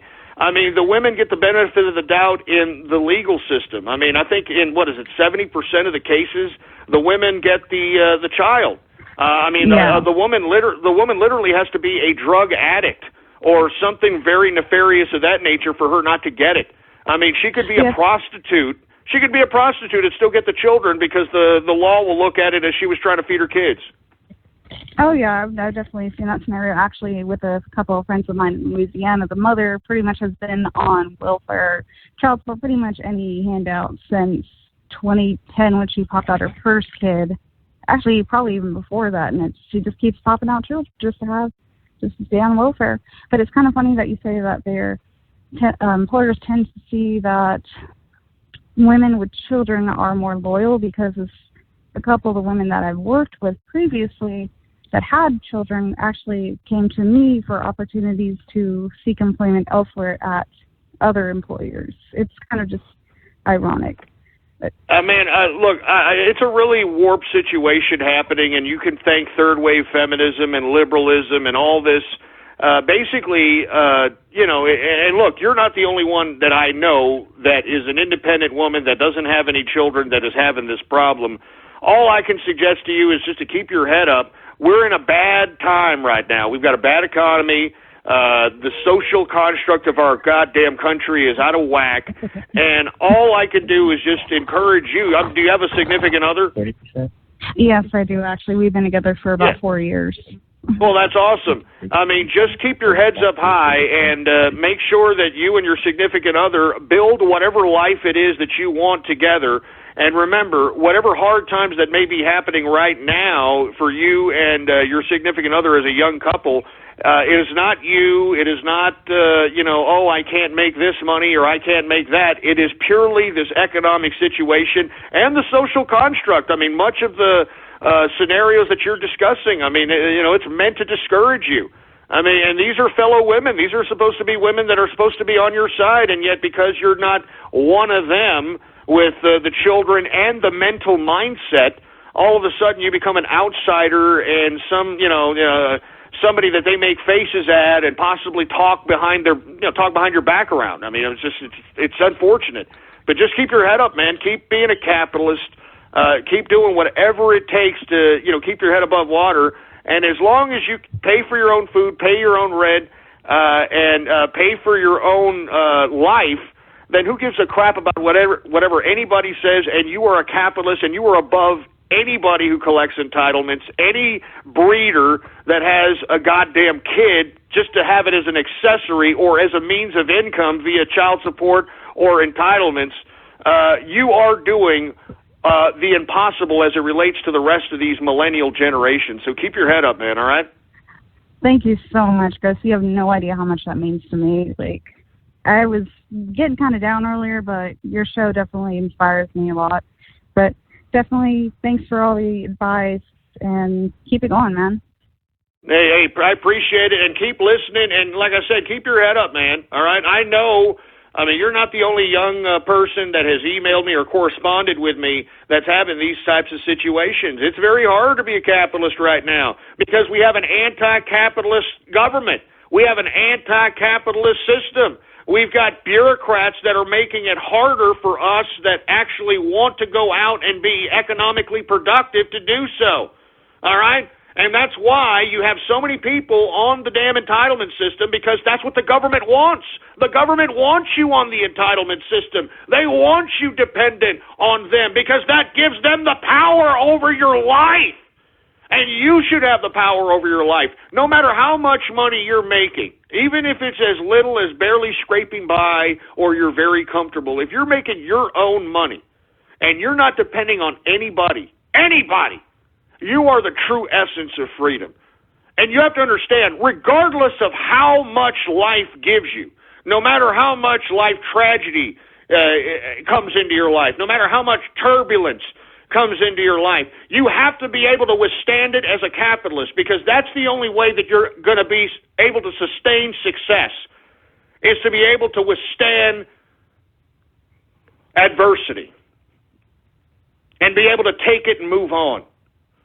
Because, folks, nobody's perfect, all right? There is no perfect capitalist, all right? There is no perfect person that makes a business and they're forever rich. There is no perfect person. We're all going to fail.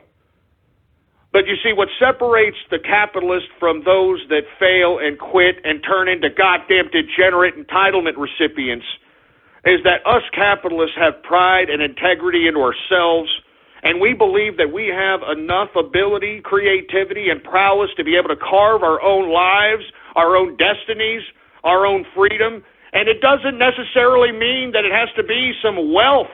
It doesn't mean that you have to have the biggest car. It doesn't mean you have to have the biggest house. All it means is that you are able to sustain whatever life that makes you content, that makes you happy, that makes you wake up every day and enjoy waking up every day. And if you're able to sustain that for a long period of time, by God, you're a capitalist.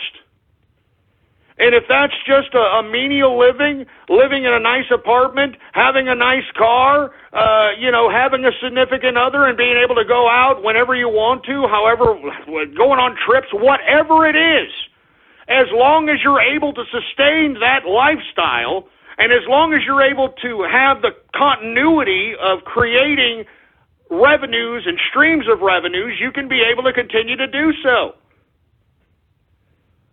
So, man, I'm telling you, I hope that young lady that's listening in, man, keep your head up. Believe me, I know you're not the only young person that's out there feeling the pinch, all right? I mean, they want you to be dependent on the government. Why do you think they sold you kids in the public education system that you had to go to college? You had to go to college, baby. You got to go to college. And then they anesthetize it in your head that you got to go to college. Then you put yourself in freaking $60,000, $70,000 worth of debt before you even get a goddamn job. And what do? They put you into serfdom. And what the unfortunate byproduct of that is that the people that are being in debt, the Bernie Sanders college debt idiots, they didn't even learn anything for that $60,000 to $70,000. They didn't even learn anything. They have not one skill that was able to give them enough income to sustain themselves.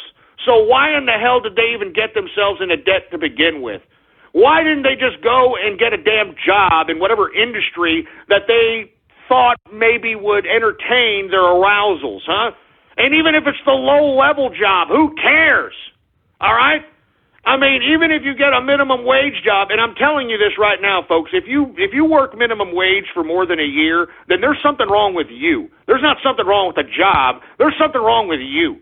You must be a complete and utter irresponsible scumbag, because let me tell you, no matter what minimum wage job that you get, I mean, if you're there for at least 4 to 6 months, they give you a damn dollar or 75-cent raise, and they continue to give you raises as you continue to maintain loyalty to the damn company. Do you understand this, right? I mean, this whole idea of, we need a raise in minimum wage, it's a garbage issue. They're just perpetuating the automation revolution that's going to eliminate the damn job to begin with. Jesus Christ. Anyway, all you young people out there that are trying to bust your ass, and let me tell you, you are in a precarious economic environment. I mean, our government is not a capitalist government. And that's why Donald Trump's nomination and his election as president is so important. Because let me tell you, when this man is elected president, there's going to be a lot more economic opportunity for you young folks, all right? Whether you want to earn a wage, whether you want to earn a salary, or whether you want to become an independent capitalist.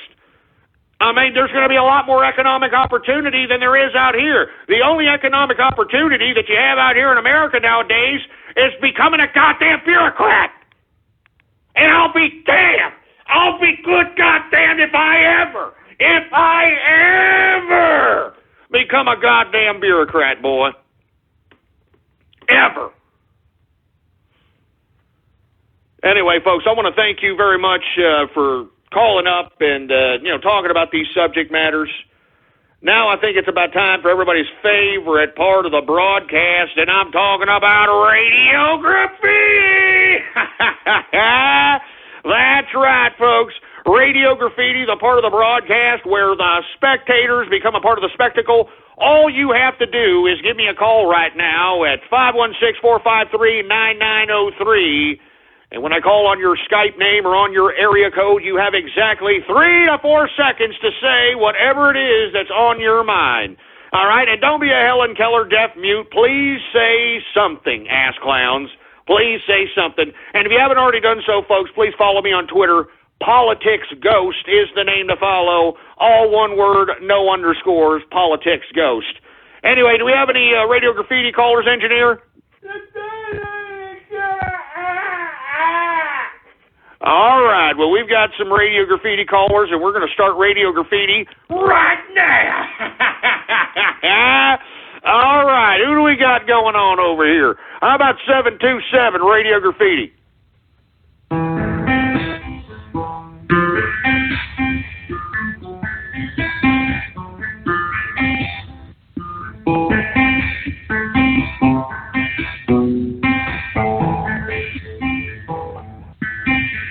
Oh, man, you got some instrumental people trying to show each other up via Radio Graffiti, man. How about, who else do we got going on? 808 Radio Graffiti. Yo, it's Corey Capitalist here. Keep me for after the show because I have a very interesting story for a Section 8 house turned crack den. But happy Baller Friday, man! Hey, thanks a lot, man. I appreciate it, and I'll keep you on the line. How about 708 Radio Graffiti? Hey, Ghost, it's G. I wanted to say thanks for doing your show, man. It makes me smile every day and makes my day better. Happy Baller Friday, man. Keep doing what you're doing. Hey, I appreciate it, G. Thank you very much for tuning in, man. 337 Radio Graffiti. Hello, Ghost. This is Soft Magic with the Horse Reich, and I just wanted to say, whenever you do Floor Lorico, we all know you're just slapping your fat ham bone jelly thighs. You're a crippled motherfucker. Shut up, you stupid moron. Pivot Idiot Radio Graffiti. This is True Dick Radio. True Dick Radio. I am your host, the man they call Ghost. The badass of boners. Give him cocks or give him death. That's it. Period. Broadcasting live from his three-story dick tower in beautiful downtown Austin, Texas. Oh, yeah.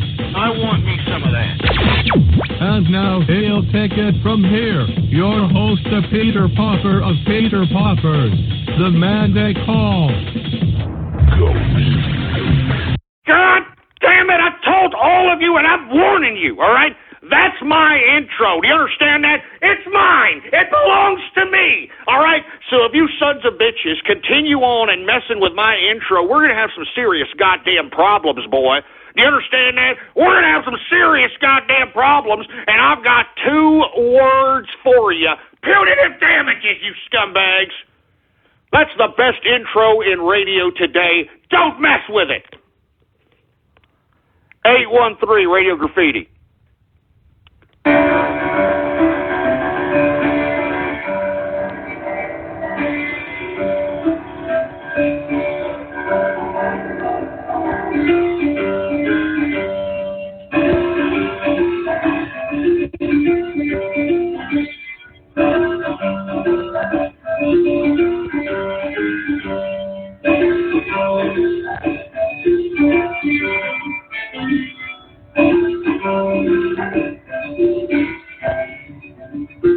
Man, we've got some musicians on here doing some battling, boy. I'm telling you, 309 Radio Graffiti.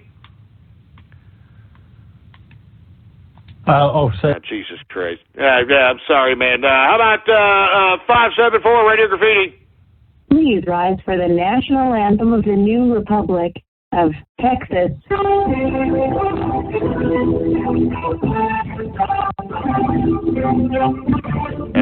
Shut up, all right? Shut up. That's not funny, and screw those goddamn Rooskies, all right? 952 Radio Graffiti. Yeah, is that me, buddy? Yeah. All right, okay. Here we go. Darlene, I know you're listening, and I just want you to know that the last 2.5 weeks I've been with you have been the best 2.5 weeks of my life, and I was wondering if you would marry me. Woo! Oh, I mean, I wonder if that's for real or if that's a troll, for Christ's sake. That'd probably be the first marriage proposal, but of course this is True Capitalist Radio, Radio Graffiti, so who the hell knows, but that'd be funny if it was for real. How about 248 Radio Graffiti? Ghost, you said your wife can beat me up, but I can grab her hair and hit her against the sink. She's a oh, bitch. yeah, I'm sure you punch. can, for Christ's sake, Fruit Bowl. Give me a freaking break. Jesus Christ, who do you expect to intimidate with that Fruit Bowl voice, boy? Jesus Christ. Oh, my God, you sound like you're in freaking George Michael's bathroom right now, servicing his glory hole. I mean, good Lord. How about 773 Radio Graffiti? Hey, Ghost, Manhood Magic here. Just want to say, loving the show. Keep up the great work. Shout out to all my fellow Chicagoland listeners, and happy Baller Friday. Please keep me on the line. All right, man. Happy Baller Friday to you as well. 412 Radio Graffiti. Somebody once told Ghost his fans were gonna troll him. They make him mad, but he doesn't care. He was looking kind of frigid, 'cause sadly he's a midget and has to get round in a wheelchair. Well, the trolls start calling and they won't stop calling. Only Wednesday, now it's time to start calling. He never thought life would ever be this hard, but that's how it is when you're half a tard. So much free, so much sleep, so what's wrong with sailing down 6th Street? But literally everyone knows the engineer's the host of this show. Don't slur, you're a ham bone, you're a fruit bowl, don't slur. Shut up, you stupid goddamn piece of stupid asshole! Shove it up your ass. If you don't like the show, then shove it up your clogged up poop or shove it up your ass. That asshole sounded like a cuckold connoisseur from where I'm standing, boy. That's what he is, a cuckold connoisseur, that son of a bitch. Jesus Christ, give me the mic. Give me the mic. Give me that freaking mic, for Christ's sake. You son of a bitch, don't be harshing my mellow on this damn Baller Friday, boy. Do you understand that? Son of a bitch. 616 Radio Graffiti. Ghost, I have no idea what to do with this Pokemon hentai. Should I have Misty be spanked by Nurse Joy with a Staryu or by Officer? Oh, Jesus Christ. I don't really care. Shut up, all right, Fruity? Jesus Christ. Anyway, we got Baseball Doctor, Radio Graffiti. Lucifer, the light bearer, the morning star. Yeah, dude, Satan is good. Satan is my pal. Don't blame Satan. Satan is good. Satan is my pal. Don't. Jesus Christ, you're trying to make me out to be a freaking Satanist out here. Like I'm going to be celebrating 6/6/16 out here this freaking in June or something. Get out of here. Acid June, Radio Graffiti. Stupid stinking suckhole up and get in the kitchen and make me a sandwich. Shut up! Just shut your stupid face! Shut up! I'll give you a goddamn digital backhand so hard for Christ's sake it'll leave you with the goddamn digital aid. You stupid broad. Jesus Christ, can you stop making me sound like some ridiculous 2-bit cartoon? Jesus Christ! I'm sick of that crap already. 732 Radio Graffiti. Ban all bronies. Ban all bronies. Ban all bronies. Let's not start that crap again. 971 Radio Graffiti. Hey, Ghost, bring me on to the third hour, man. I got another subject for you. All right, go for it, man. How about Manhandler, Radio Graffiti? Manhandler.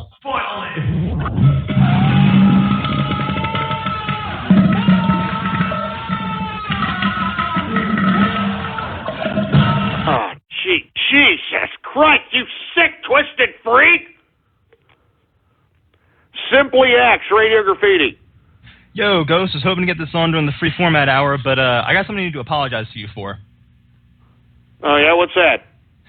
So, yesterday I heard that Donald Trump got all the delegates he needed to get locked in for the nomination, and usually I'm more capitalist than this, but I don't know what it is about him, man, but I just got really, really freaked out by the fact that he had the nomination.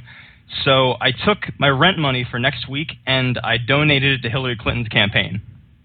Yeah, I'm sure you did, you fruit bowl. All right, you sound really believable with your fruity-ass little voice, too. How about D-Man 89, Radio Graffiti?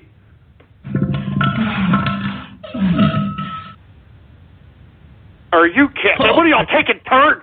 Are y'all taking turns? Man, it's the second idiot taking a goddamn turn on Radio Graffiti. I mean, good God. Jesus Christ, man. Ugh. Dark Sword, Radio Graffiti. I put a hamster in a sock and slammed it against the furniture. The only bones it broke was my dicks. I can't help being mushy because I love pussy. I play with more balls than the Knicks. They call me Michael Vick because after a hot summer's day, I like to come back to my house and break my dog's neck. I get more pussy than animal control. I keep it real hot like the spices in my asshole. Jeez, gee, where do you find this crap? Where do you sick freaks find this garbage? Benito Ghostini, Radio Graffiti. Remove kebab. I hate kebab. You understand? I hate kebab. I hate him.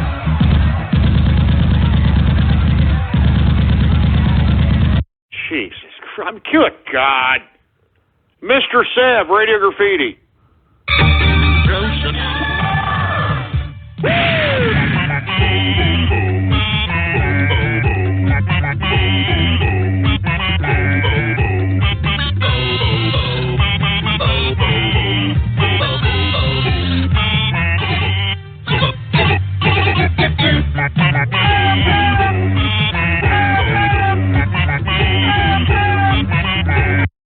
Christ, with these goddamn remixes. How many remixes are on the internet related to yours truly, for Christ's sake?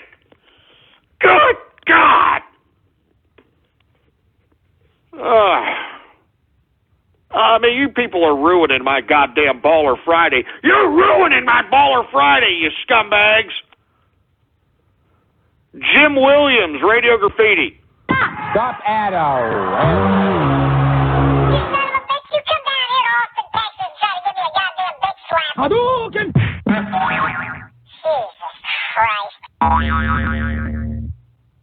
Are you trying to make me one of those whammies from that 80s freaking game show, you stupid son of a bitch? Jesus Christ. I get no freaking respect. I get no respect, man. I mean, I'm a capitalist. And I deserve the respect accorded that damn title, boy. A real black guy, Radio Graffiti. Bill Cosby, you that's right. I'm sitting here with the pill in the pudding. You put the pill in the pudding, and when you put the pill in the pudding, you put the pudding in the hoe's mouth. Jesus Christ, man. Now you're taking that little... I don't even want... I'm not going there, for Christ's sake. I'm not going there. How about 708 Radio Graffiti?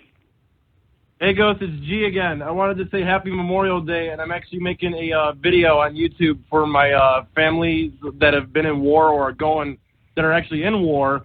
And I wanted to say to the soldiers, stay safe out there, man. Hey, I hear you there, G. I hear you, man. How about Mr. Murdoch, Radio Graffiti? Whammies from that 80s freaking game show, you stupid son of a bitch? Jesus, I get no freaking respect. I get no respect, man. I mean, I'm a capitalist, and I deserve the respect accorded that damn title, boy. Right. I mean, you gotta be kicked. I just said that.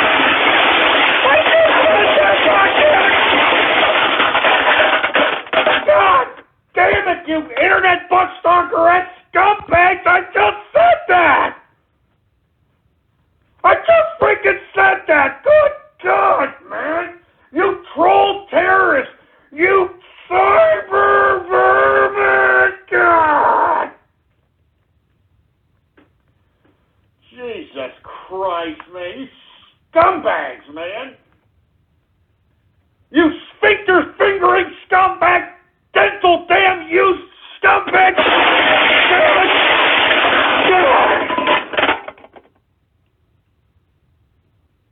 I'm sick of this crap. God damn it, you son of a bitch. Give me the mic. Give me the mic. Give me that freaking mic. Jesus Christ, I'm telling you, do you hear this? You people are ruining my Baller Friday. You're ruining it. Jesus Christ. Anyway, folks, we're about almost out of time here. We're going to do a post-show edition of the True Capitalist Radio Show in the third hour. And, of course, the only way that you can listen to it is if you're on hold. Politics Ghost. And of course, bookmark the official website of the show, blogtalkradio.com/ghost. That's blogtalkradio.com/ghost. It's Baller Friday, baby. I'll be back Monday, 4 p.m. Central Standard Time. Anyway, folks, we are now into the third hour, the post-show hour of the True Capitalist Radio broadcast. And, of course, I am your host, the man they call Ghost. And once again, folks, I want to thank you for tuning in with me. I hope that you're enjoying this Baller Friday edition, this free format edition of the True Capitalist Radio Show, where we try to take your calls and talk about anything that you want to talk about. So what we're going to do is I'm going to talk things here for the next two, and then I'm going to video graffiti format. But if I call on your number on your Skype name, if you want to have a discussion, well, by God, let it be known and make sure that you have some substance, and maybe we'll have a damn discussion, all right? Now, once again, folks, I know that I've been harping on this, no pun intended, for a while now, but once again, we need as many people as we possibly can within the capitalist army and within the Trump train to partake in Operation Barrel Roll. It is definitely going to be the troll of the century, because we are going to basically dismantle the Democratic Party through this humongous online troll. And once again, to participate in the Operation Barrel Roll, all you have to do is go out and make social media accounts related to the Bernie Army, and go out and agitate the living bejesus out of the Democratic establishment, out of the Democratic candidates, out of Hillary Rotten Clinton, out of Joe Biden, so that we can make the Democratic establishment so uncomfortable and so disenchanted that they either cancel each other's votes out, or they get so disenchanted that they don't even show up to the polls, and it's a landslide win for one Donald Trump, the man who has sparked the capitalist revolution, baby. This is a capitalist revolution, and don't you ever forget it. The capitalists have made the bureaucrats in the GOP bow down. That's right, folks. The capitalists have taken complete and total control of the Republican Party. I guarantee you that the Republican Party, the Republican convention that'll be broadcast this summer, will be unlike anything that you've ever seen before in your life. It'll be the signification that the capitalists are in complete and total control of the party, and once we get the White House, the capitalists will be in complete and total control of the country. Mark my words, folks. Mark my words. And that's why I am imploring all of you, please partake in Operation Barrel Roll. I mean, you like the troll, don't you? I mean, I can tell by the Twitter shout-outs. I can tell by the radio graffiti. Well, by God, why don't you troll for a political purpose? Why don't you troll for a political purpose? Help us make the mainstream media. Once we start seeing the Bernie Army in the mainstream media, we won. It's happening. It's happening. Once we start seeing the Bernie Army in the media and how we're giving Democratic establishment candidates trouble, how we're basically exposing the hypocrisy within the Democratic Party, the mainstream media will pick up on it, folks. And you're going to be a part of it. You're going to be a part of it because of Operation Barrel Roll. And that's why I'm encouraging you. That's why the capitalist army is calling you to partake in Operation Barrel Roll.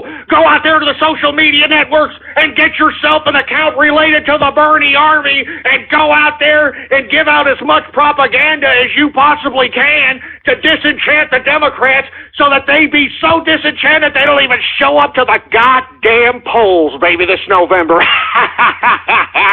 Woo! That's what I'm talking about, folks. The capitalist army wants you. Get off the sidelines and get on the front lines, baby. That's all I'm saying. That's all I'm saying. Jesus Christ, what is it going to take? What is it going to take for you to start taking this damn political process a little serious, huh? Do a little trolling. Do a little political trolling out here. We're playing games, for Christ's sake. We're playing political games, for Christ's sake. This is troll warfare. It's troll warfare. We're doing it for the lulz, and we're taking our country back, and we're making America great again, for Christ's sake. And you are going to be a part of it. And you are going to be a part of it, for Christ's sake. Don't just sit there like a bump on a log. Do something. Do something. Do something. God damn it. Do something, for Christ's sake. I'm not joking. This is that important of a presidential election. Don't you understand it? Look at all the bureaucrats that are trying to stop Donald Trump. Look at all these career bureaucrats trying to stop him, boy. We can't let them stop him. We can't let them stop him. That's why I'm calling on you, boy. I'm calling on the capitalist army, and I'm calling on those on the Trump train. It's Operation Barrel Roll. If you really care about the Trump train, if you really care about making Donald Trump the president, well, by God, you will participate and make sure that you are a contributing factor in making sure that the Democrats eat each other. Eat each other. I can't wait. I can't wait till we start seeing this mainstream, lamestream media. And it's going to happen here within days, folks. I'm not joking. I'm not letting you in on the inside baseball on what we're doing over here on the secret operations on the capitalist army side, but I guarantee you're going to start hearing about the Bernie Army. And let me tell you, if you have a social media account and you are a part of the Bernie Army, all of a sudden you're going to get lots of followers once the mainstream media starts taking up on the Bernie Army. I guarantee it, boy. And let me tell you, we're going to manipulate the hell out of these dumb Bernie Sanders fans. We're going to puppeteer them, for Christ's sake, and we're going to turn them against the Democratic Party. We're going to make the Democratic Party eat each other, for Christ's sake. Operation Barrel Roll! Operation Barrel Roll! I hope that you hear the passion, for Christ's sake. I hope that you hear the fury, for Christ's sake, because I'm that serious as it relates to this campaign. I'm that serious as it relates to the capitalist revolution. I'm that serious. Are you? Are you that serious, for Christ's sake? Or are you just going to sit there like a bump on a log, just like you did with Barack Obama, sit on your thumbs and watch this idiot get elected and destroy America? My God, it's that goddamn important, boy. Don't you understand it? It's that goddamn important. Jesus Christ. Where's my drink? Give me my drink, for Christ's sake. Oh, man. Here, I got to take a double shot after that, for Christ's sake. Jesus Christ.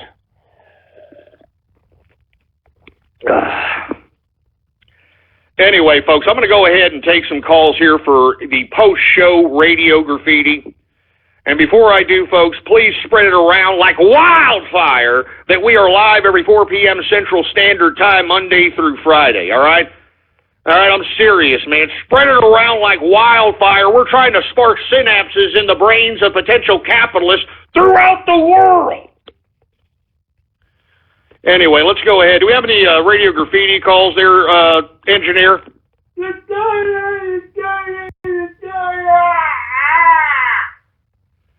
Anyway, let's go ahead and take some radio graffiti right now.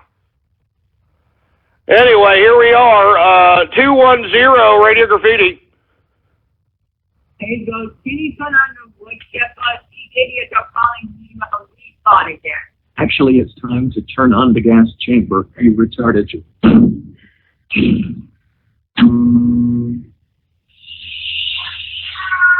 Eugenics is a push. Isn't that, you retarded bastard? KKK. Oh, man, that's horrible. That's just horrible what you did to Mask Pony there, man. Leave Mask Pony alone. All right, he's a nice feller. Leave him alone, for Christ's sake, man. Jesus Christ. Anyway, we've got 808 radio graffiti.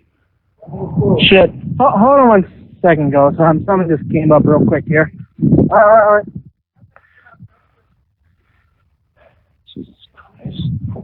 Anyway, something just came up. All right, my bad, man. Hey, it sounds like you're in some stuff. My bad. Don't you hate when that happens? You're sitting there, you're waiting for Radio Graffiti, and all of a sudden you're about to get into a damn fight.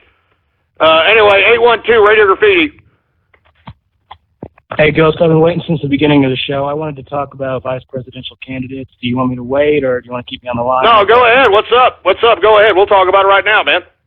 All right. Well, I was talking to some people earlier, and my choice at the beginning was Ted Cruz, but he got really greedy all of a sudden, and everyone knows how that played out. He fell pretty damn quick. But I've been looking at Jim Webb on the Democratic side. Now, he is a card-carrying Democrat. He has been his entire life, but he was a captain in the Marine Corps in Vietnam. He was the Secretary of the Navy under Reagan, and he was absolutely disgusted by how polarized the left has become. Do you think that Trump picking a card-carrying Democrat would help him by bringing in a lot of the moderates, or do you think it would hurt him by alienating a lot of these stubborn, old-school Republicans? I think it would hurt him because it won't just isolate him from these old-school Republicans. I think that a lot of the alt-right that you're starting to see, the young right wing that's emerging from this digital culture will also turn against him, because right now the alt-right and the movement that basically is the crux of the Trump movement is against anything that the left has to offer. We've been dealing with the left for the past 8 years. They had a complete dominated Congress and Senate. Now, I'm not trying to say Jim Webb is that kind of an individual, but once again, you're dealing with the mass public, the general election. Not everybody's going to have the time in their day or the attention span for you to explain to them that Jim Webb is, a center Democrat, so to speak.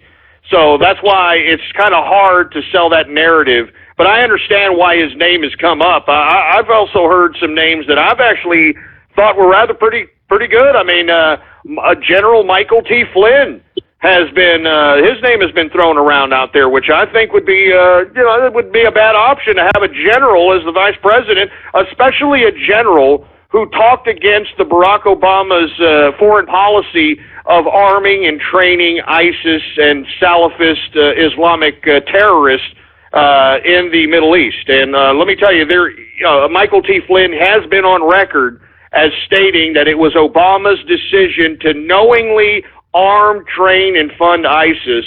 So I think that would also be a decent pick. Although one name that I don't know if it's been going around, I think my governor, Greg Abbott, would be a hell of a goddamn choice for vice president as well. And I think that would, solidify him with the general Republican base that's still disenchanted after this primary. I think it would solidify that base and basically offset any potential social liberal-esque views that are viewed towards Trump. It'll be offset by Greg Abbott's conservatism. Any other suggestions besides Jim Webb, or any other ideas that you come across your head? As far as vice president, a lot of people have been throwing Christie around, but I think he would be better suited as the attorney general. But vice president's pretty up in the air right now, I guess. But I definitely do agree that it does need to be a little bit more militaristic. And one name I was looking for to run before Trump actually announced he was running was retired Colonel Allen West. I'm not sure how familiar you are with him, but I feel like... Oh, I'm very familiar with Allen West. Absolutely. A true patriot, hardcore, staunch conservative. Was talking about, Obama's Muslim leanings way before he started making them blatant to the public. I know exactly who he is, out of Florida.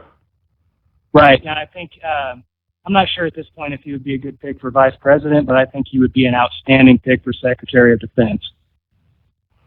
Absolutely, and thank you for calling. I mean, that's a very interesting discourse on the vice presidential candidates. Allen West would be interesting, but he's a definite polarizing figure, and would definitely, have a bunch of people, especially on the Black Lives Matter train, even that much more infuriated, because Allen West is not somebody who is favorable towards the hip-hop generation demographic. On the contrary, he's been a rather harsh critic of the modern-day pop culture and so on and so forth, really staunch conservative.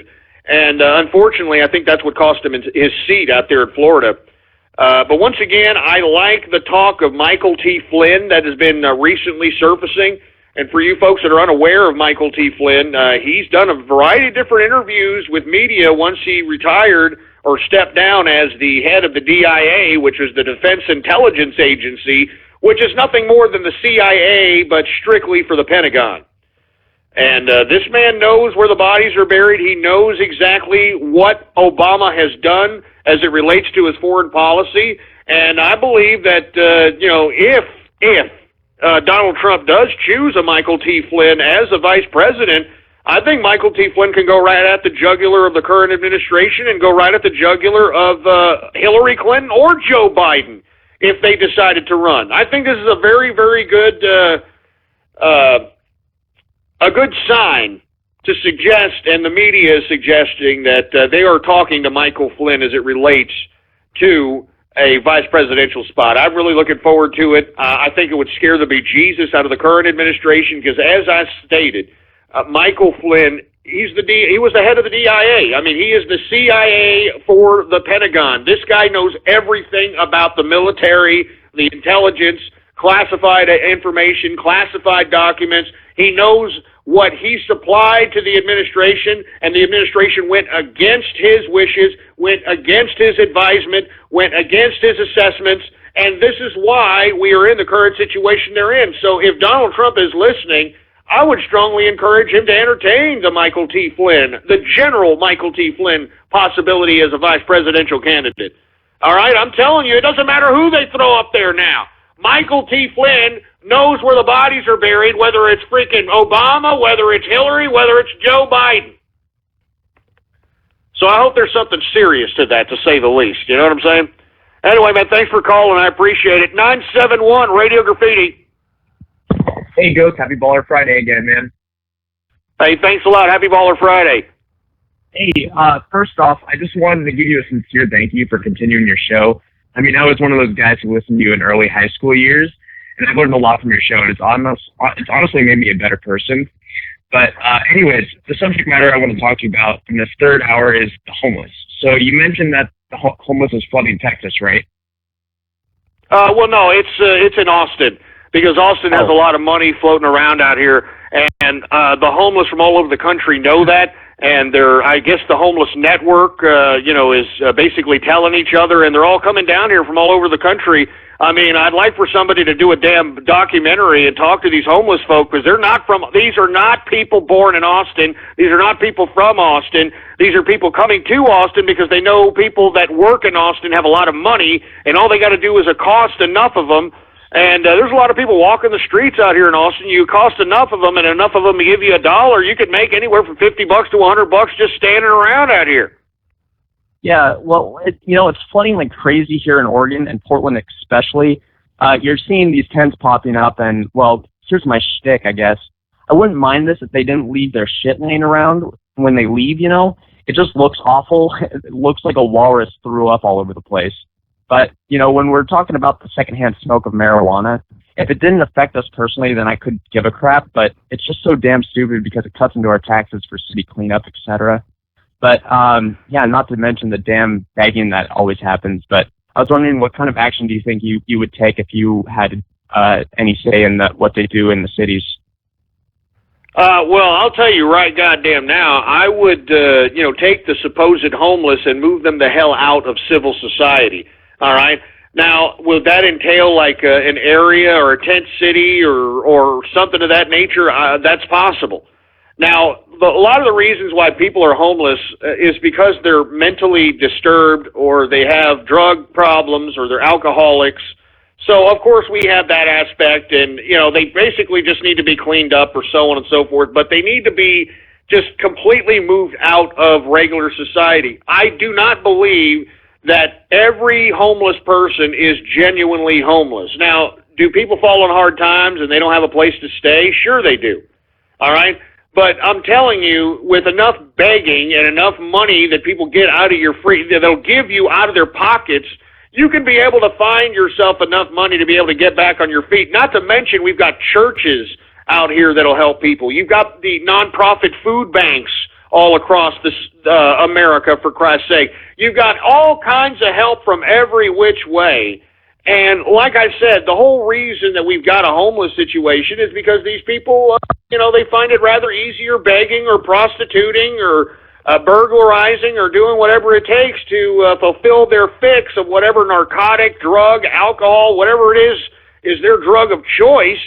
And that's the basis of the homeless problem. Not to mention, folks, let's not forget that a lot of the homeless are ex-veterans, too, that have, like I said, they have a lot of problems, I mean, it's a lot easier to just kind of live on the street without any worries other than, hey, how am I going to get a drink? How am I going to, get a quick meal? And, what underpass am I going to lay in just to keep myself away from the elements? All right, I'm serious. I'm not kidding around, folks. So this is a serious problem. I think it goes way beyond economics. I think there's substance abuse relating to the homeless people. I think there's mental conditions related to the homeless folks. I do not believe it's just exclusively economic. I don't believe it's just an economic problem, in my opinion. Anyway, I thank you very much for your question and your call, man. Let's keep it going, shall we? 630 Radio Graffiti.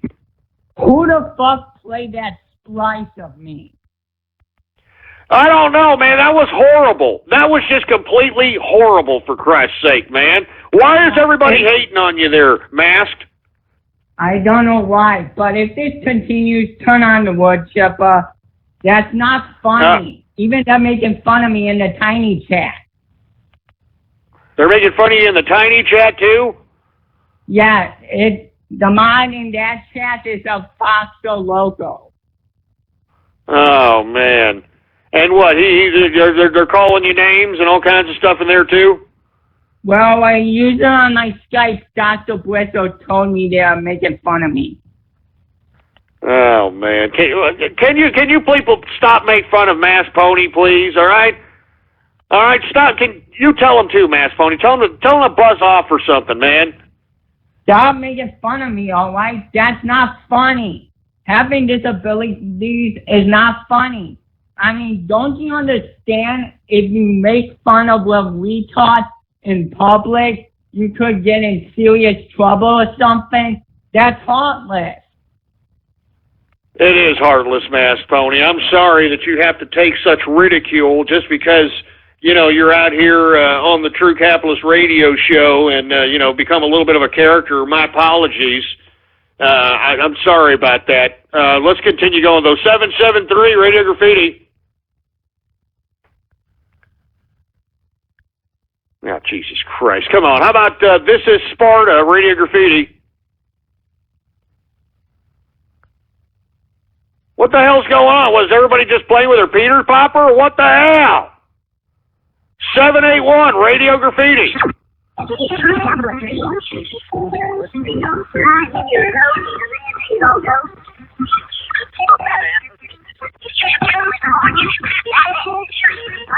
God damn it, what did I tell you? Leave my intro alone. Do you understand that, boy? I'm telling you. I'm warning you. I'm warning all of you. You keep up this crap with my intro. I got 2 words for you, all right? Punitive damages. I'm telling you, that's the best intro in radio today. Stop screwing with it. Area code 425, Radio Graffiti. Uh-oh. It's a wood chipper.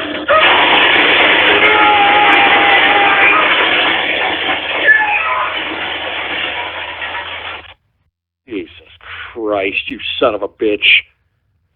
Boot 073, Radio Graffiti.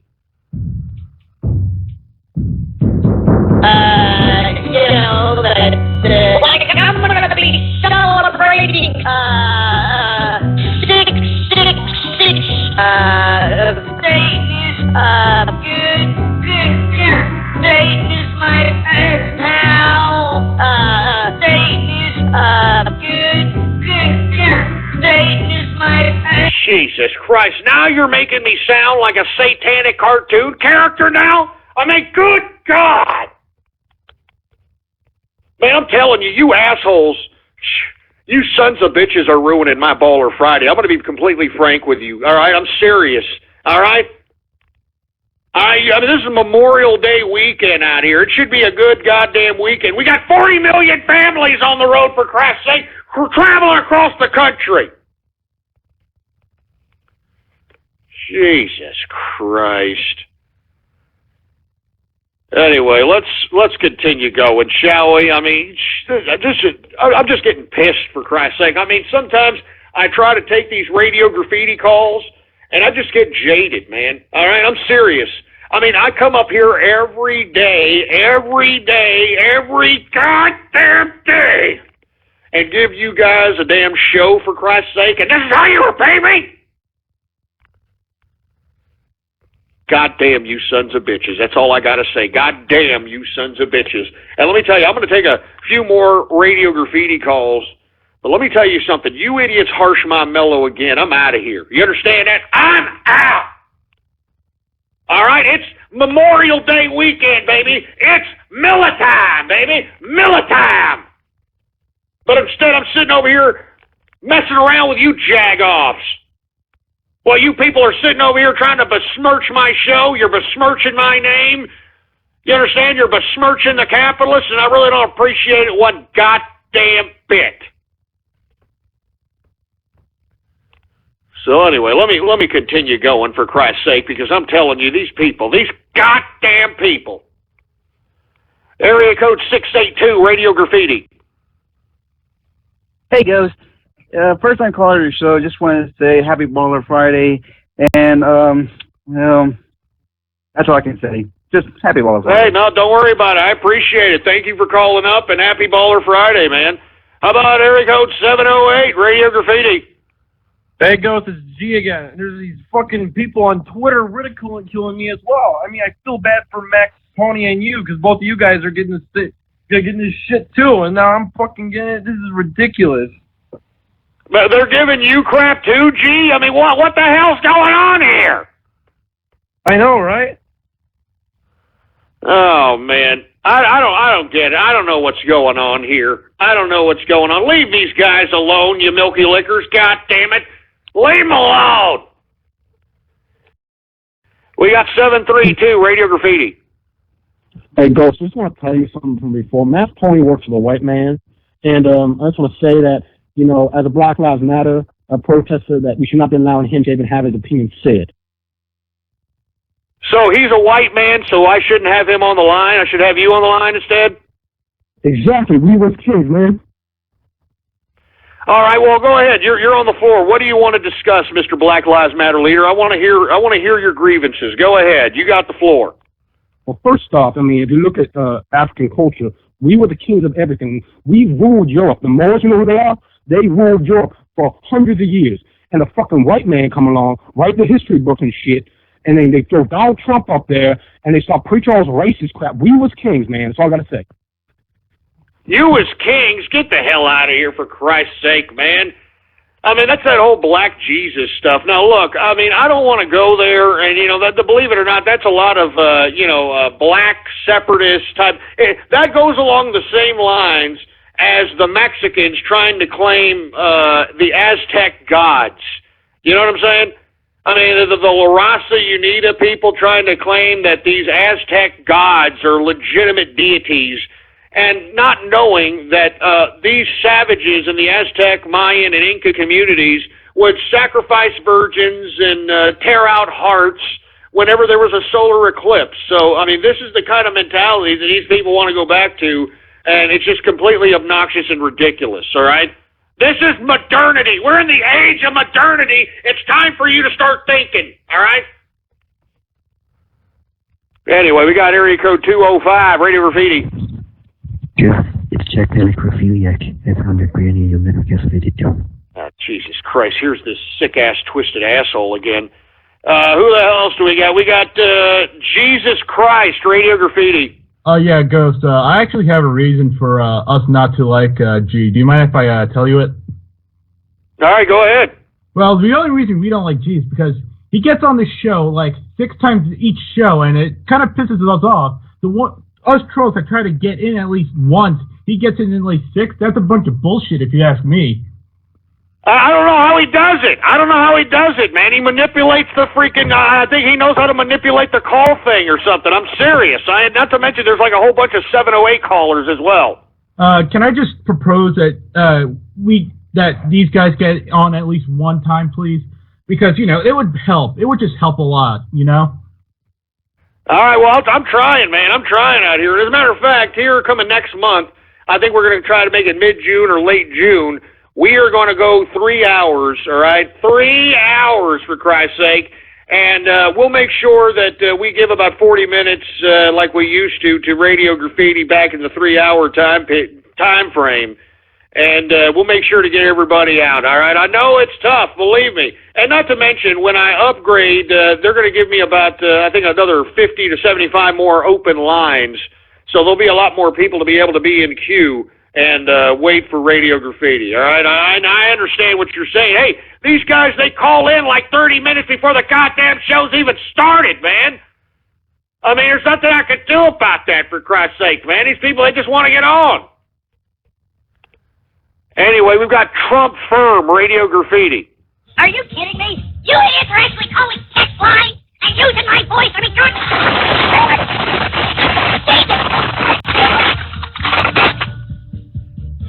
God damn it, man! God damn it, with all these freaking freckles and you're using my voice to be good, God! God damn it, stop making me sound like a freaking cartoon, you son of a... Damn it! Son of a bitch!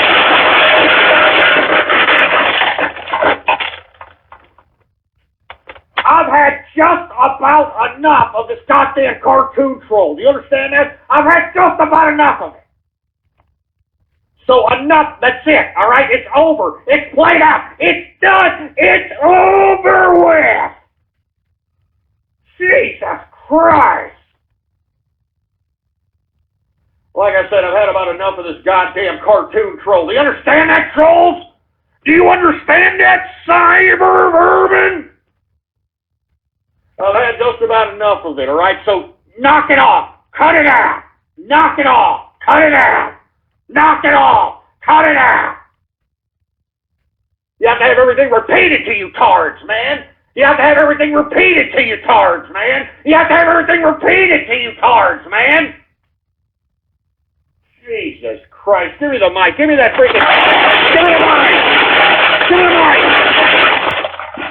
Jesus Christ. I'm telling you, enough of the goddamn stupid cartoon troll, alright? Enough!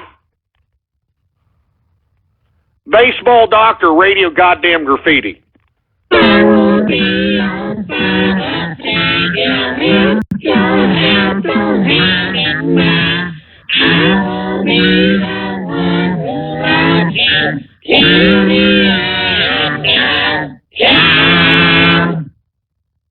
What the hell was that, for Christ's sake? I mean, good God!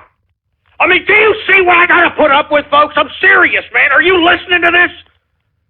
I mean, Jesus Christ, I'm serious, man. I'm serious. Oh, my God. Area code 403, Radio Graffiti. Hey, Ghost. Pro Honky here. I got a question for you, man. Go ahead. When you say, give me the mic, who are you talking to? Well, don't worry about who I'm talking to, all right? I'm sitting over here. I got all kinds of crap. I got all kinds of crap all over here, for Christ's sake.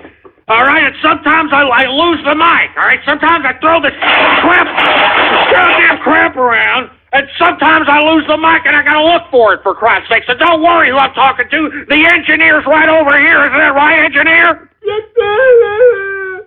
See what I'm saying? So don't worry about it. 410 Radio Graffiti.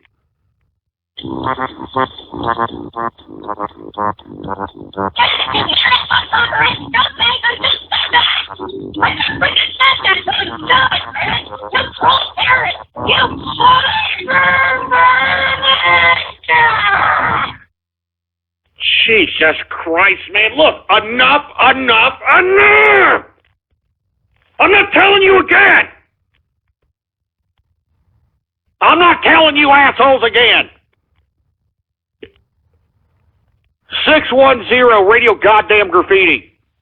Hello, Ghost. This is Moon Man. I want to tell the guy who impersonated me earlier to fuck off. I will lynch you and rape your mom. KKK. KKK. KKK. Oh, Jesus Christ. Shut up, all right? All right, just shut your stupid, stinking, salmon-smelling hole.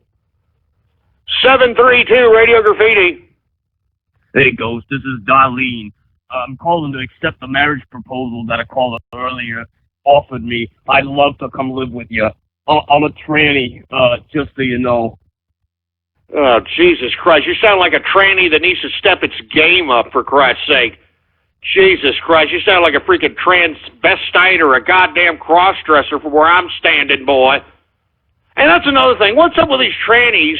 You know, okay, some of them look like women. How come they can't talk like women? I mean, how come, you know, and they're all over Austin, Texas. You know, there's somebody that looks like a woman, and then once they talk, it's like, hey, yo, how you doing? Hey, yo, you know, I'm a tranny, you know what I mean? I'm a tranny, you know what I mean? Yeah. I'm serious, man. What the hell is that crap? I mean, can't you step your tranny game up and talk like a fucking broad? Excuse my French. Can't you talk like a broad? I mean, seriously, how hard is it to talk like some stupid broad? I mean, look, check it out. Check this out. Hello? How you doing? You see, it's not that hard, motherfuckers, talking all this garbage, saying that you're a tranny and that you know all this stuff, but you don't know anything. I mean, you understand? It's not that freaking hard, trans testicles. Step your goddamn tranny game up. Anyway, we got Templeton Sanders, Radio Graffiti. No.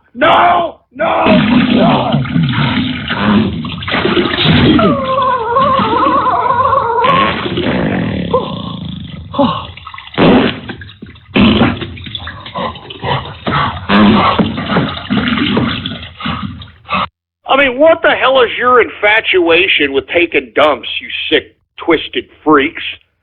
You understand? What's your infatuation with hearing people take dumps? You sick, twisted ass cracks. Anyway, we got Slave Love, Radio Graffiti.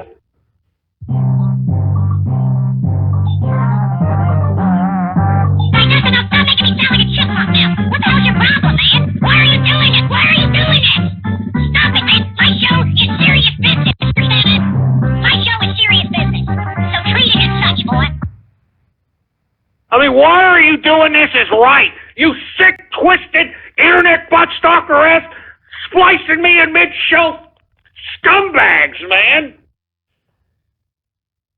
I'm serious, man. You trans-testicle bathroom turd burglar, sphincter fingering, enema bag cleaning, cuckold connoisseur, used dental dam wearing, pedophile piece probing, chicken skin sack having, stupid chicken eating corn boy trash.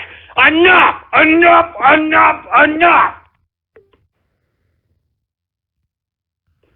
I've had about enough of this crap, boy. I've had just about enough of it, boy. Area code 303, Radio Graffiti. Of all sadder words of ton or pen, these are the saddest. Pull was right again. All right, whatever the hell that's supposed to mean, for Christ's sake. Who the hell else do we got going on over here? We got 646 Radio Graffiti. Hey, Ghost. It's the, caller from yesterday. You know, I could be saying a troll right now, but after hearing you force that woman that you captured to talk on your radio, it just makes me sick, man. Why? Why do you kidnap that woman? Now, shove it up your ass, all right? That woman you captured. Are you kidding me? All right, shove it up your ass. I'm just telling you dumb trannies, step your damn games up, for Christ's sake, all right? I mean, it's not that hard. I mean, if you're going to go look like a goddamn woman, why don't you sound like one instead of sound like... Hey, yo, you know, I'm a tranny, you know what I mean? I need some makeup, you know what I mean? I'm serious, man. Step your goddamn tranny game up, all right? Jesus Christ. 435, Radio Graffiti. Hey, Ghost, let's do a porno remake of Two Girls, One Cup, except it's Two Boys, One Cup. I don't even understand what you're saying, for Christ's sake, you stupid scumbag. How about A6 2 Official, Radio Graffiti? Yeah, those don't talk to me about it. Just let me have my coffee about it, just don't talk to me, Yeah, just don't talk to me, No, just shut up, you stupid moron. Renegade Supreme Dalek, Radio Graffiti. Be the lowest form of social life in America or throughout the world, for Christ's sake.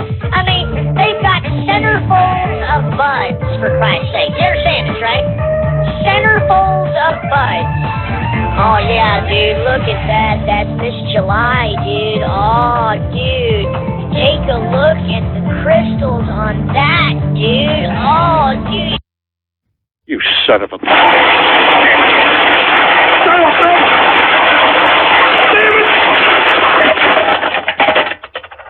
That's it! Stick a fork in me! I'm done! I'm done, for Christ's sake, man! I'm just finished. I'm sick of it! I'm sick of you people besmirching me! I'm sick of you people besmirching my show! And I'm sick of you people treating me like a goddamn cartoon! I mean, Jesus Christ, man. I mean... Jesus Christ's sake. I mean, I can't believe you people can do this to me on a Baller Friday. I cannot believe you people on the internet can do this to me on a Baller Friday. I just can't believe it. But of course, I should be able to believe it. I mean, look at you people. Look at you. Ungrateful, for Christ's sake. I come up here every day. Every goddamn day, you ungrateful prick! And I do it too! Damn it! Damn it! Damn it! Damn it! Damn it! Damn it!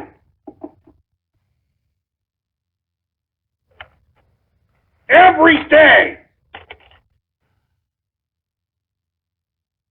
Every goddamn day! Jesus Christ. Give me the mic. Give me the freaking mic. Give me the mic. Give me the freaking mic. Look, I'm not letting you idiots harsh my damn mellow on this Baller Friday anymore, all right? So anyway, folks, let me tell you something, all right? It's a Memorial Day weekend. I hope that everybody has a safe Memorial Day weekend, for Christ's sake, all right?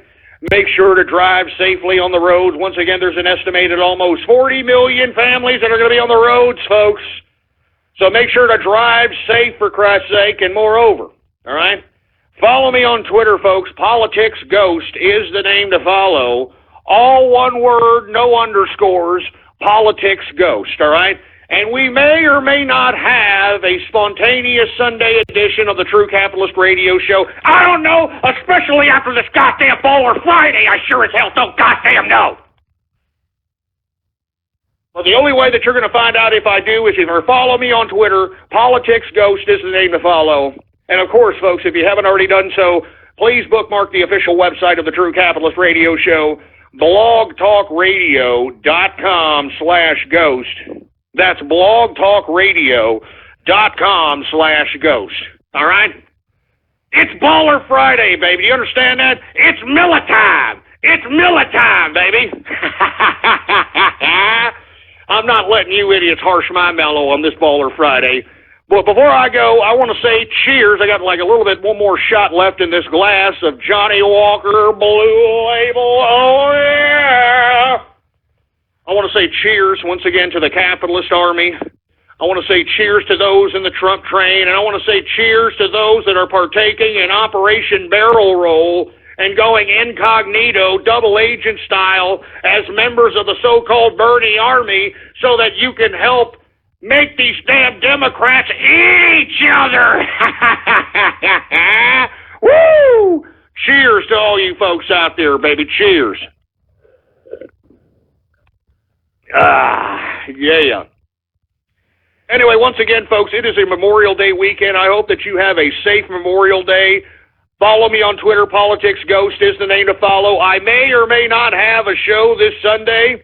Definitely going to have one this Monday, 4 p.m. Central Standard Time, every Monday through Friday. So make sure you let everybody know that we are live every Monday through Friday, 4 p.m. Central Standard Time, for Christ's sake, all right? Anyway, folks, I want to thank everybody for tuning in with me. It is a Baller Friday, so I hope that you enjoy it. And if you are enjoying your Baller Friday, folks, I'd love to see pictures of it. As you've seen on the Twitter account, a lot of people are toasting via the Twitter account by showing off what they're consuming, whatever vice they're consuming, while they're basking in their weak success on this Baller Friday. I'd love to see it. Politics Ghost is where you tweet it at, for Christ's sake. Anyway, folks, I'm looking forward to next week to seeing what the damn political theater has in store for us again.